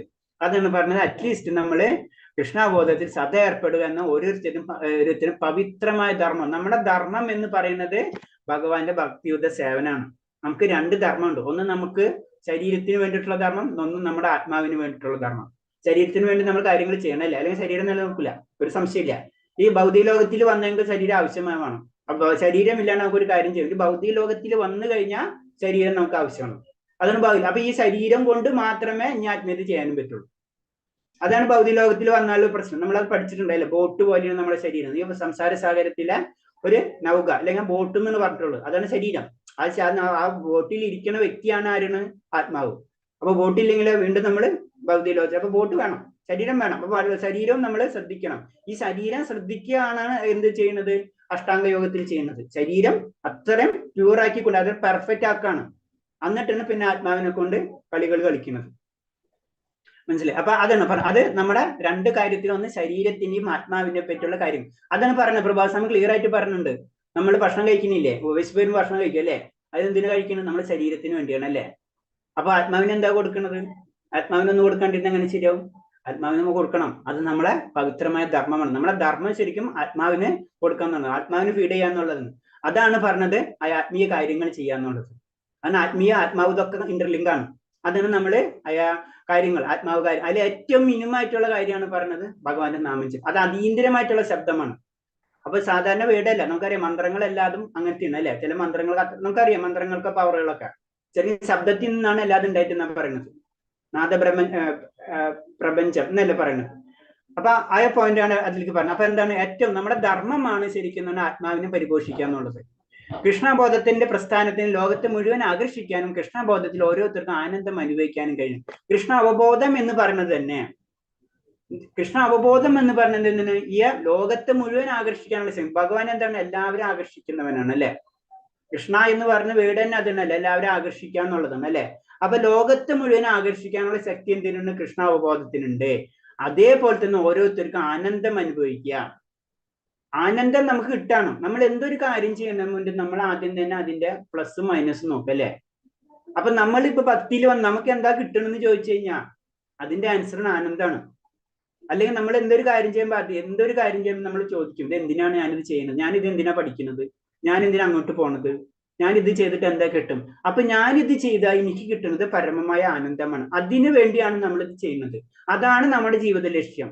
അതാണ് പറയുന്നത്, മനുഷ്യവർഗത്തിന് പുറമെ വൃക്ഷലതാദികളും മൃഗങ്ങൾക്കും അവർക്ക് ആനന്ദം നൽകുന്നു. അവർ ആനന്ദം നൽകുന്നു കാരണം അവയും ഈ പ്രസ്ഥാനത്തിലേക്ക് ആകർഷിക്കപ്പെടുന്നു. അപ്പൊ എന്താണ്? വൃക്ഷലതാദികളും മൃഗങ്ങളും ഇവരൊക്കെ ജീവാത്മാക്കളാണ് അല്ലെ. കാരണം അതിന് പറയും, നമ്മള് സാധാരണ രീതി പറയും, നാമം ജപിക്കുമ്പോൾ പറയും കുറച്ച് ഉറക്കനെ ജപിക്കാന്ന് പറയും. നമ്മൾ ചുറ്റുപാട് എത്ര സൂക്ഷ്മ ശരീരങ്ങളുണ്ട് നമുക്കറിയില്ല. നമ്മൾ ചുറ്റുള്ള എന്താ പറയുന്ന ചുറ്റുപാടുള്ള ജീവജാലങ്ങൾ അവർക്കൊക്കെ ഇതൊക്കെ എഫക്ട് ചെയ്യുന്ന പറയുന്നത്. അതാണ് പറഞ്ഞത്. അതാണ് നമ്മളെ ഭഗവാന്റെ നാമം എല്ലാവരും ആകർഷിക്കുന്നതാണ്. അപ്പൊ നമ്മളെ കൊണ്ട് ചെയ്യാൻ പറ്റുന്ന അതിന് ചെറിയ ഒരു എക്സ്പെരിമെന്റ്സ് പറഞ്ഞിട്ടുണ്ട്. കാരണം എന്താ വെച്ച് കഴിഞ്ഞാൽ ഒരു റോസാപ്പൂവിന് വെച്ചിട്ട് ആ റോസാപ്പൂവിന് വന്നിട്ട് വെള്ളം ഒഴിച്ചു കൊടുക്കും, എന്നിട്ട് എന്നും ചീത്ത വിളിക്കുക. ഒരു റോസാപ്പൂവിനെ വെച്ച് എല്ലാം വളർത്തിയിട്ട് അതിന് നല്ല രീതിയിലുള്ള ഇങ്ങനത്തെയുള്ള കാര്യങ്ങൾ കേൾപ്പാം. അതിന് രണ്ടിന്റെ വളർച്ച എൻ്റെലും ഡിഫറെന്റ് ആയിരിക്കും. അപ്പൊ അതിന് പറഞ്ഞ നമ്മ അറിയാത്ത പല കാര്യങ്ങൾ ഇതിലുണ്ട്. ഓക്കെ. സങ്കീർത്തന പ്രസ്ഥാനത്തിന്റെ പ്രചാരണത്തിന് മധ്യഭാരതത്തിലൂടെ ധാരികണ്ഠ വനാന്തരങ്ങളിലൂടെ സഞ്ചരിക്കുമ്പോൾ ചൈതന്യ മഹാപ്രഭു ഒരു പ്രയോഗിക മാതൃക കാണിച്ചു തരുന്നുണ്ട്. കാരണം ഈ മന്ത്രത്തിന്റെ ശക്തി എന്താണെന്ന് കാണിച്ചു തരുന്ന ആചാര്യനാണ് മഹാപ്രഭു അല്ലെ. ആചാര്യൻ എന്ന് പറഞ്ഞാൽ നമ്മളെ രീതിയില് ഭഗവാന്റെ തന്നെ അവതാരമാണ് അല്ലെ. നമ്മൾ അവതാരങ്ങൾക്ക് പറയുന്നത് ബുദ്ധൻ ഭഗവാന്റെ അവതാരമാണ്, ശങ്കരാചാര്യർ അവതാരമാണ്, ഭഗവാന്റെ എന്ന് വെച്ചാൽ പരമേശ്വരന്റെ അവതാരമാണ്. അപ്പൊ എന്ന് പറഞ്ഞാൽ അതൊക്കെ ഭഗവാന്റെ ശക്തികളാണ്. ഓക്കെ. അപ്പൊ വലിയ വലിയ ആചാര്യന്മാരെപ്പോഴും അവർ ശരിക്കും സന്തത സഹചാരികളാണ് ശരിക്കും ഭഗവാന്റെ ലോകത്തില്. അപ്പൊ അവര് നമുക്ക് കാണിച്ചു തരാണ് ഈ മന്ത്രത്തിന്റെ ശക്തികൾ. അതാണ് അതിൽ കൂടെ നമ്മൾ മനസ്സിലാക്കേണ്ടത്. അപ്പൊ മധ്യഭാരതത്തിലൂടെ ദാരികണ്ഠ വനത്തിലൂടെ സഞ്ചരിക്കുമ്പോൾ കടുവ, ആന, മാൻ തുടങ്ങിയ കാട്ടുമൃഗങ്ങളൊക്കെ തന്നെ അതിൻ്റെതായ രീതിയിൽ നൃത്തം ചെയ്ത് ഹരേ കൃഷ്ണ മന്ത്രം പാടി അദ്ദേഹത്തെ ഗമിച്ചിരുന്നു. കാരണം പറയെ കൂടെ ആ ശബ്ദത്തിന്, അതീന്ദ്ര ശബ്ദത്തിന്റെ ആ പ്രത്യേകതകളാണ് അതിൽ കൂടെ നമുക്ക് പറഞ്ഞു തരുന്നത്. 3 തരം സുഖങ്ങളുണ്ട്. സുഖം എന്ന് പറയുമ്പോൾ 3 തരം ഉണ്ടെന്ന് പറയുന്നത്. ഭൗതിക ആനന്ദത്തിൽ നിന്ന് കിട്ടുന്ന സുഖം അല്ലെ, നമ്മൾ ഭൗതികത്തിൽ എന്തൊക്കെ പറഞ്ഞ എന്തെങ്കിലുമൊക്കെ ചെയ്യുമ്പോൾ നമുക്ക് സുഖം കിട്ടണം അല്ലെ, അത് സുഖം, അതാണ് സന്തോഷം എന്ന് പറയുന്നത്, നമ്മളെ ഭാഷയിൽ പറഞ്ഞു സന്തോഷം. ബ്രഹ്മവുമായ ഐക്യത്തിൽ നിന്ന് ലഭിക്കുന്നത്. പിന്നെ അടുത്തത് ബ്രഹ്മം, അതായത് മുക്താവസ്ഥ, അവിടെ നിന്ന് കിട്ടുന്നത്. പിന്നെ കൃഷ്ണാവബോധത്തിൽ നിന്ന് കിട്ടുന്നത്, അതിന്റെ അപ്പുറത്തുള്ള അവസ്ഥ. അപ്പൊ 3ആയിട്ട് ജനറൽ ആയിട്ട് ചിന്തിക്കണ, ഒന്ന് ഭൗതിക ലോകം, പിന്നെ എന്താണ് നമുക്ക് ഐക്യത്തിൽ, ബ്രഹ്മവുമായ ഐക്യത്തിൽ നിന്ന് ലഭിക്കുന്നത്, പിന്നെ കൃഷ്ണാവബോധത്തിൽ നിന്ന് ലഭിക്കുന്നത്. അങ്ങനെ 3 തരം സുഖങ്ങളെ പറ്റി പറയുന്നത്. അപ്പൊ അതിൽ അൾട്ടിമേറ്റ് എന്ന് പറഞ്ഞ നോക്കാം പരമാനന്ദമാണ് അല്ല, സച്ചിദാനന്ദ വിഗ്രഹ ആനന്ദം. ആ ആനന്ദമാണ് ഏറ്റവും വലിയ ആനന്ദം എന്ന് പറയുന്നത്. അതിലേക്കാണ് നമ്മൾ യാത്ര ചെയ്യേണ്ടത്. പിന്നെ തന്ത്രശാസ്ത്രത്തിൽ ശിവൻ പത്നിയായ സതിയോട് ഇങ്ങനെ പറയുന്നു: പ്രിയെ, ഗോവിന്ദന്റെ പദപത്മങ്ങളിൽ ആത്മസമർപ്പണം ചെയ്ത് പരിശുദ്ധമായ കൃഷ്ണാവബോധം നേടിയ ഒരാൾക്ക് അവ്യക്തിഗതവാദികൾ ആഗ്രഹിക്കുന്ന എല്ലാ പൂർണ്ണതകളും നൽകാം. അതിനു പുറമെ ശുദ്ധഭക്തങ്ങൾ അനുഭവിക്കുന്ന പരമാനന്ദവും അയാൾക്ക് ലഭിക്കുന്നു. അപ്പൊ ഭക്തിയിലേക്ക് കടന്നു കഴിഞ്ഞാൽ നമുക്ക് ഇതല്ലാതെ ഒന്നിച്ച് കിട്ടും. നമുക്ക് അത് പറയില്ല, ഒന്നെടുത്ത ഒന്ന് വേറൊന്ന് ഫ്രീ എന്ന് പറഞ്ഞ പോലെ ഇതെല്ലാതും നമുക്ക് ഒന്നിച്ചിട്ട്. അതാണ് ഭക്തിക്ക് ഏറ്റവും ഇമ്പോർട്ടൻസ് നമ്മൾ കൊടുക്കണം എന്ന് പറഞ്ഞു. അവിടെ നിന്നാണ് അവ്യക്തിഗതവാദികൾ ആഗ്രഹിക്കുന്ന എല്ലാ പൂതകളും. അവ്യക്തിഗതവാദികൾ എന്ന് പറയുമ്പോൾ എന്താണ്? രൂപമില്ലാത്ത ഒരവസ്ഥ, സത്യത്തെ പരമസത്യത്തിന് രൂപമില്ല എന്നൊരവസ്ഥ. അങ്ങനെ അതേ രീതിയിലുള്ള പരമ്പരകളും സമ്പ്രദായങ്ങളും നമുക്കറിയാം. ആ സമ്പ്രദായത്തിൽ അവര് ഭഗവാന് രൂപത്തെ പറ്റി ചിന്തിക്കുന്നില്ല. കാരണം ഭഗവാൻ എല്ലായിടത്തും നിറഞ്ഞു നിൽക്കുകയാണ്. അപ്പൊ ഭഗവാൻ എല്ലായിടത്തും നിറഞ്ഞു നിൽക്കുന്ന ഭഗവാൻ എങ്ങനെയാണ് രൂപമുണ്ട്? നമുക്ക് യുക്തിക്ക് അനുസരിച്ച് വളരെ സിമ്പിൾ ചോദ്യമാണ് അല്ലെ, എല്ലായിടത്തും നിറഞ്ഞു നിൽക്കുന്ന ഒരു ഭഗവാൻ എങ്ങനെ രൂപം ഉണ്ടാവുക? ശരിയാ. അപ്പൊ തിരിച്ച് ചോദിച്ചു കഴിഞ്ഞാൽ വളരെ സിമ്പിൾ ആണ്. എല്ലായിടത്തും നിറഞ്ഞു നിൽക്കുന്ന ഭഗവാൻ എന്താ രൂപം ഉണ്ടാക്കിയാൽ എന്താ ചോദ്യം ചോദിച്ചാൽ അതിന് ആൻസർ ഉണ്ടാവില്ല. അപ്പൊ അങ്ങനത്തെ പല കാര്യങ്ങൾ അത് നമ്മൾ ആചാര്യന്മാരുടെ ലെവലിലേക്ക് വിട്ടാൽ മതി അതൊക്കെ. കാരണം എന്ന് വെച്ച് കഴിഞ്ഞാൽ അവർ ആഗ്രഹിക്കുന്ന ലെവലിലേക്ക്, അതാണ് ഭഗവാൻ നമ്മൾ എന്താണ് ഭഗവാൻ ആഗ്രഹിക്കുന്നത് ആ രൂപത്തിലാണ് ഭഗവാൻ നമ്മോട് പ്രത്യക്ഷപ്പെടാം. ഭഗവാൻ അവ്യക്തിഗത രൂപത്തിലാണ് ഭഗവാനെ വേണ്ടതെന്ന് വെച്ചാൽ ഭഗവാൻ അവിടെ എത്തും. ഭഗവാൻ വ്യക്തിഗത രൂപത്തിലാണ് ആഗ്രഹം എന്ന് വെച്ചാൽ ഭഗവാൻ അവിടെ എത്തും. ഹിരണ്യകശിപുവിനോട് പിന്നെ പ്രഹ്ലാദ് മഹാരാജന്റെ കഥ പ്രഹ്ലാദ് മഹാരാജ പറഞ്ഞ പോലെ ഭഗവാൻ ഇവിടെ ഉണ്ട്, ഇവിടെ വരുന്നു പറഞ്ഞു ഭഗവാൻ അവിടെ വരും. അത് ഹിരണ്യകശിപുവിനെ തോൽപ്പിക്കാൻ കാണിക്കാനല്ല വരുന്നത്. ആ ഭക്തൻ പറഞ്ഞ കാര്യങ്ങൾ ഭക്തന്റെ ആജ്ഞ അനുസരിക്കാൻ ഭഗവാൻ എപ്പോഴും ഉണ്ടാവും. അതാണ് ഭക്തനും ഭഗവാൻ തമ്മിലുള്ള ആ ബന്ധം എന്നാണ്. ഏത് രൂപത്തിലാണെങ്കിലും ഭഗവാൻ പ്രത്യക്ഷപ്പെടും. ഭഗവാൻ ഈ പ്രപഞ്ച സൃഷ്ടിയാണെങ്കിൽ ഭഗവാന് വ്യക്തിഗത രൂപമുണ്ടെങ്കിൽ അവ്യക്തിഗത രൂപമുണ്ട്. അപ്പോൾ ഒന്നാണ് രണ്ടായി തിരിയുന്നത് കാര്യങ്ങൾ അതാണ് പറയുന്നത്. അതിനു പുറമെ ശുദ്ധഭക്തന്മാർ അനുഭവിക്കുന്ന പരമാനന്ദവും അയാൾക്ക് ലഭിക്കുന്നു. മായാവാദി സന്യാസിമാർ പലരും അവർ പണ്ഡിതന്മാരും സാക്ഷാത്കാരത്തിന് എത്തിയവരും ആണ്. രാഷ്ട്രീയമോ സാമൂഹിക ക്ഷേമപരമായ പ്രവർത്തനങ്ങളിൽ ഏർപ്പെടാറുണ്ട്. കാരണം രീതിയിൽ പറഞ്ഞത് നമ്മൾ മുക്തിപദത്തിലേക്ക് എത്തിയാലും നമ്മൾ വീണ്ടും ഭൗതിക തലത്തിലേക്ക് വീഴാനുള്ള സാധ്യതകൾ ഉണ്ട് എന്ന് പറയുന്നത്. അതാണ് അതിൽ നിന്ന് മനസ്സിലാക്കേണ്ടത്. മായാവാദി സന്യാസിമാർ, സന്യാസി പരമ്പരയിലുള്ള പലതരം പരമ്പരകളുണ്ട് നമുക്കറിയാം. അപ്പൊ ആ പരമ്പരയിൽ പല ലെവലുള്ള സന്യാസി പരമ്പരകളുണ്ട്. അതിൽ ചില മായാവാദി സന്യാസി അങ്ങനെ പല പരമ്പരകളുണ്ട്. അപ്പൊ അതിൽ സംഭവിക്കുന്ന വെച്ച് കഴിഞ്ഞാല് അവര് ഉയർന്നാലും ചിലപ്പോൾ വീഴാനുള്ള സാധ്യതകൾ കൂടുതലുണ്ട്. അതാണ് അതിൽ അപ്പൊ എന്താണ്? രാഷ്ട്രീയമായോ സാമൂഹികമായോ ക്ഷേമപരമായ പ്രവർത്തനങ്ങളിൽ ഏർപ്പെടാറുണ്ട് എന്ന് പറഞ്ഞു. അത് തെറ്റെന്നല്ല പറഞ്ഞത്. 12ാം അധ്യായത്തിൽ ക്ലിയർ ആയിട്ട് പറഞ്ഞു തരുന്നുണ്ട് ഭഗവാൻ. കാരണം അത് തെറ്റെന്ന് ഒരിക്കലും പറയില്ല. പക്ഷെ എന്താണ്? അതൊരു പടി മാത്രം, ഒരു സ്റ്റെപ്പ് മാത്രമാണ്. അതാണ് പറയുന്നത്. ആത്യന്തികമായ അതീന്ദ്ര സുഖാനുഭൂതി അവർക്ക് അവ്യക്തിഗത ബോധത്തിൽ നിന്ന് ലഭിക്കുന്നില്ല എന്നതാണ് ഇതിന് ഉദാഹരണം. അപ്പൊ എന്താണ്? അതീന്ദ്രമായ അനുഭവം അത് കിട്ടണമെങ്കിൽ നമ്മൾ വ്യക്തിഗത രൂപത്തിലായിരിക്കണം. അവ്യക്തിഗത രൂപത്തിൽ നമുക്ക് അതീന്ദ്രമായ സുഖം ആനന്ദം നമുക്ക് ലഭിക്കില്ല. നമ്മളോട് തന്നെ സിമ്പിൾ ആയിട്ട് പറയണം, ഒരു രൂപമില്ലാത്തതിനൊന്ന് സങ്കല്പിക്കാൻ പറഞ്ഞാൽ നമുക്ക് പറ്റുമോ? ഒരു രൂപമില്ലാത്തതിനെ നമുക്ക് ആരാധിക്കാൻ പറഞ്ഞാൽ നമുക്ക് പറ്റുമോ? പിന്നെ ആരെന്ത് പറഞ്ഞാൽ അതിനുവേണ്ടി നമ്മൾ അതിലേക്കൊക്കെ എത്താം. അത് അങ്ങനെയൊക്കെ എത്താൻ സാധാരണക്കാർക്ക് പറ്റില്ല. അതും ഗീതയിലെ ക്ലിയർ ആയിട്ട് പറഞ്ഞു തരുന്നുണ്ട്. അത് ബുദ്ധിമുട്ടാണ്. എത്താൻ പറ്റുന്ന എത്തും, പക്ഷെ അത് ബുദ്ധിമുട്ടാണ്. സാധാരണക്കാർക്ക് സംഭവിക്കില്ല. നമുക്ക് എന്താണ്? ഒരു രൂപത്തെ ആഗ്രഹിക്കുക അല്ലെ, രൂപത്തിൽ ചെയ്യാം. അപ്പോഴാണ് ശരിക്കും അതീന്ദ്ര അവസ്ഥ നമുക്ക് അനുഭവപ്പെടാന്ന് പറഞ്ഞു. അത് നമ്മൾ ചെയ്ത് വരുമ്പോ ആ ലെവലിലേക്ക് വരുമ്പോൾ നമുക്ക് രൂപത്തിൽ കൂടിയാണ് നമ്മൾ ഭഗവാനെ കേന്ദ്രീകരിക്കുന്നത്. അതുകൊണ്ട് അവർ ഭൗതിക വിധാനത്തിൽ ഇറങ്ങി വന്ന് ലൗകികമായ കാര്യങ്ങളെ ബന്ധപ്പെട്ടാൻ ശ്രമിക്കുന്നു. കാരണം എന്താണ്? അവ്യക്തിഗതവാദികൾ അവർക്ക് അവിടെ നിന്നുള്ള മുക്തിപദത്തിലേക്ക് എത്തിയാലും അത് മുക്തിപദത്തിലേക്ക് ഉയരുമ്പോഴും അവർക്ക് റിസൾട്ട് ആനന്ദം വിരക്തി അതാണ് അവർക്ക് ലഭിക്കുക. കൂടുതലും ആസക്തി കിട്ടില്ല. നമുക്കൊരു രൂപം ഉണ്ടാവുമെങ്കിൽ ആസക്തി ഉണ്ടാവുള്ളൂ, രൂപമില്ലെങ്കിലോ ആസക്തി ഉണ്ടാവില്ല. ആസക്തിയിൽ കൂടെ തന്നെയാണ് ഭഗവാനെ നമ്മള് സാക്ഷാത്കരിക്കുന്നത്. വിരക്തിയിൽ കൂടെ അല്ല. ശരിക്കും വിരക്തിയിൽ കൂടെയും ചെയ്യാൻ പറ്റും നമുക്ക്. അപ്പൊ അതാണ് പറഞ്ഞത്. അവരെന്താണ് വീണ്ടും താഴ്ത്തിക്ക് വരാനുള്ള സാധ്യതയുണ്ട്. അതായത് ഭക്തിയുത സേവനമല്ലാതെ വേറൊരു മാർഗത്തിൽ കൂടെ പോയി കഴിഞ്ഞാലും നമ്മൾ താഴ്ത്തിക്ക് വരാനുള്ള സാധ്യത കൂടുതലാണ് എന്നാ പറയുന്നത്.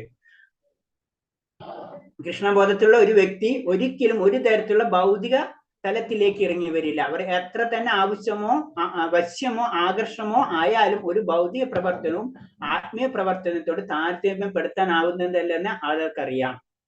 കാരണം അതായത് ഭഗവാനിലേക്ക് കണക്റ്റഡ് ആയി കഴിഞ്ഞാൽ, അതായത് ഭക്തൻ എന്ന് പറയുമ്പോൾ ആ ലെവലിലേക്ക് ഉയർന്നു കഴിഞ്ഞാൽ സാധാരണ ഇത് നമ്മളെ പോലുള്ള വ്യക്തികളല്ല സാധാരണ ജനറൽ പറയണത്.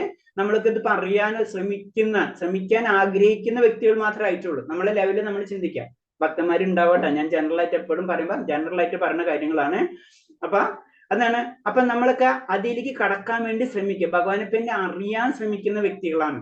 ആ ലെവലിൽ നിന്ന് ഉയർന്ന് ഭക്തനുള്ള ലെവലിലേക്ക് എത്തിക്കഴിഞ്ഞാല് ആ വ്യക്തിക്ക് പിന്നെ ഭൗതികമായിട്ടുള്ള തലത്തിലേക്കൊന്നും ഇറങ്ങി വരേണ്ട ആവശ്യമില്ല. കാരണം ആ വ്യക്തിക്കറിയാം ഭഗവാൻ ഏത് ഭൗതികത എന്താണെന്ന് ശരിക്കും മനസ്സിലായി കഴിഞ്ഞാണ്. അപ്പൊ പിന്നെ ആ വ്യക്തിക്ക് എന്താണ് ഭൗതിക പ്രവർത്തനവും ആത്മീയ പ്രവർത്തനത്തിനോട് താരതമ്യപ്പെടുത്താൻ ആവുന്നതല്ല. ഞാൻ പറയില്ലേ ഉപ്പും പഞ്ചസാരയും പോലെ പറഞ്ഞു, അത്തരം ഡിഫറൻസ് അവർക്ക് അത് ഫീൽ ചെയ്യും. അതാണ് ഒരു ഭക്തന്റെ ലെവൽ എന്ന് പറയുന്നത്. ഭക്തൻ ഉയർന്നു വരുമ്പോ നമ്മള് ഭക്തന്റെ ക്വാളിറ്റി ഒക്കെ നമ്മള് ഭഗവതിയിൽ പഠിച്ചു കഴിഞ്ഞു. അതൊക്കെയാണ് ഭക്തൻ എന്ന് പറയുന്നത്. പക്ഷെ എന്താണ്, നമ്മൾ അങ്ങനെ ആണല്ലോ എന്ന് വെച്ച് പിറകിലേക്ക് പോകേണ്ട ആവശ്യമില്ല എന്നാണ് നമ്മളോട് പറഞ്ഞു തരുന്നത്. ആചാര്യന്മാര് പറഞ്ഞു തരുന്നത് അതാണ്. ഇത് ഇത്രയും ഉയരത്തിലുള്ളതാണല്ലോ, അപ്പൊ എനിക്കിത് പറ്റൂല, എനിക്കൊന്നും ശരിയാവില്ല എന്ന് പറഞ്ഞാൽ കൊണ്ടു നമുക്ക് വേണ്ടിയിട്ടാണ് പറഞ്ഞു തന്നിട്ടുള്ളതൊക്കെ. അതാണ് വാദങ്ങളിലൊക്കെ കുറെ ഘട്ടങ്ങൾ പറഞ്ഞു തന്നെ. അതിൽ കൂടെ ചെയ്ത് അറ്റ്ലീസ്റ്റ് നമ്മളിന്ന് പുണ്യകർമ്മങ്ങൾ ചെയ്യാൻ വേണ്ടിയുള്ള കാര്യങ്ങളെങ്കിലും ചെയ്യാം, ആചാരാനുഷ്ഠാനങ്ങൾ ചെയ്യാം.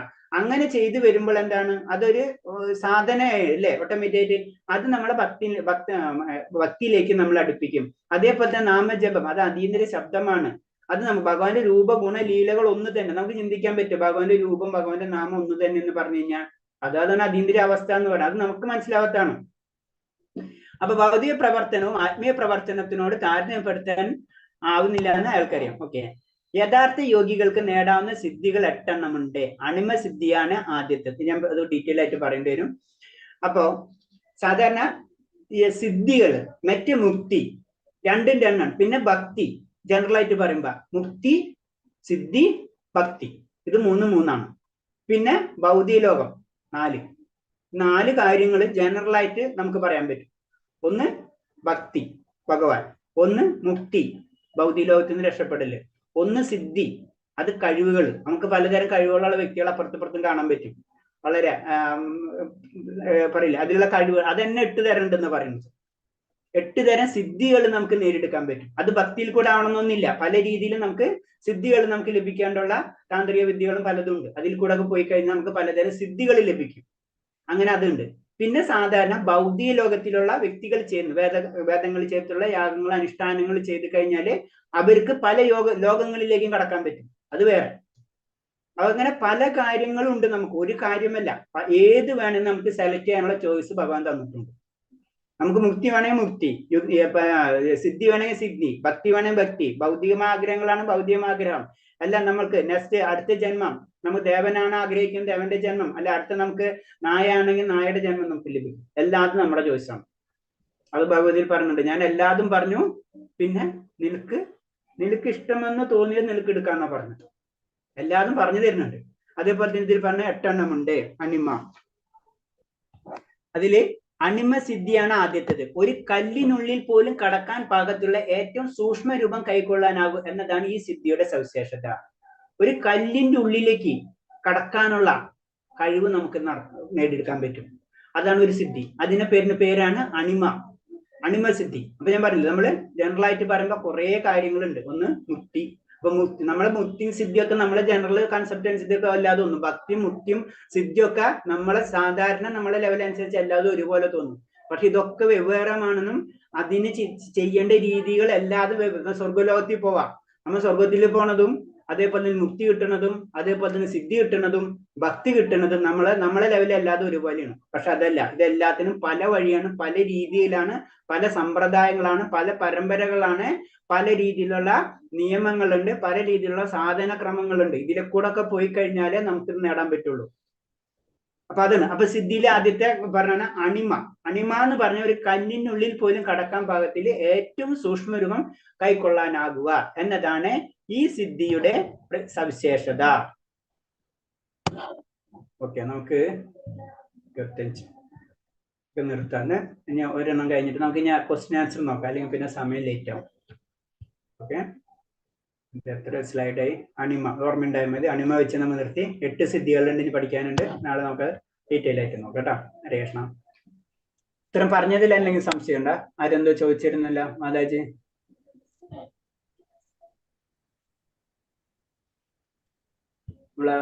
ആരെ ചോദിച്ചത് സംശയം? ആരൊരു മാതാജി ചോദിച്ചിരുന്നില്ല? പ്രീത മാതാജി മാതാജി കാണില്ല. ഹരീഷ്, വേറെ ആരെങ്കിലും എന്ത് സംശയം ഉണ്ടാ? ഹരേ കൃഷ്ണ പ്രഭു. ലിനി മാതാജി. ലിനി മിത്ര ഈ മാതാജി. 3 തരം സുഖങ്ങൾ പറയുന്നതിൽ രണ്ടാമത്തെ പറയുന്നില്ലേ, ബ്രഹ്മവുമായുള്ള ഐക്യത്തിൽ നിന്ന് ലഭിക്കുന്നത്, അതെന്താണ് ഉദ്ദേശിച്ചത്? അതെ, നമ്മൾ പറഞ്ഞില്ലേ, നമ്മള് ബ്രഹ്മസാക്ഷാത്കാരം എന്ന് പറയില്ലേ, അതായത് ഭഗവാന്റെ ലോകത്തിലേക്ക് ലയിക്കാന്നുള്ള രീതിയിൽ. അപ്പൊ അവിടെ ചെല്ലുമ്പോൾ നമ്മളിപ്പോ ഒരു സ്ഥലത്തേക്ക് പോകണം. നമുക്ക് പ്രൈം മിനിസ്റ്ററിനെ കാണാം. പ്രൈം മിനിസ്റ്റർ എവിടെ ഉള്ളത്? ഡൽഹിയിലാണ് ഉള്ളത്. പക്ഷെ ഡൽഹിയിൽ എത്തുമ്പോ തന്നെ ഓക്കെ, പ്രൈം മിനിസ്റ്റർ കണ്ട പോലെ ഫീൽ ചെയ്യാം. അതാണ് ബ്രഹ്മസാക്ഷാത്കാരം. അതായത് ഭഗവാന്റെ അടുത്തേക്ക് എത്തിച്ചേരുന്ന പറഞ്ഞാൽ ഭഗവാന്റെ ബ്രഹ്മജ്യോതി എന്ന് പറഞ്ഞില്ല, ബ്രഹ്മത്തിലേക്ക് എത്തിച്ചേരുക ഭഗവാന്റെ. ഓക്കെ, വേറെന്തെങ്കിലും?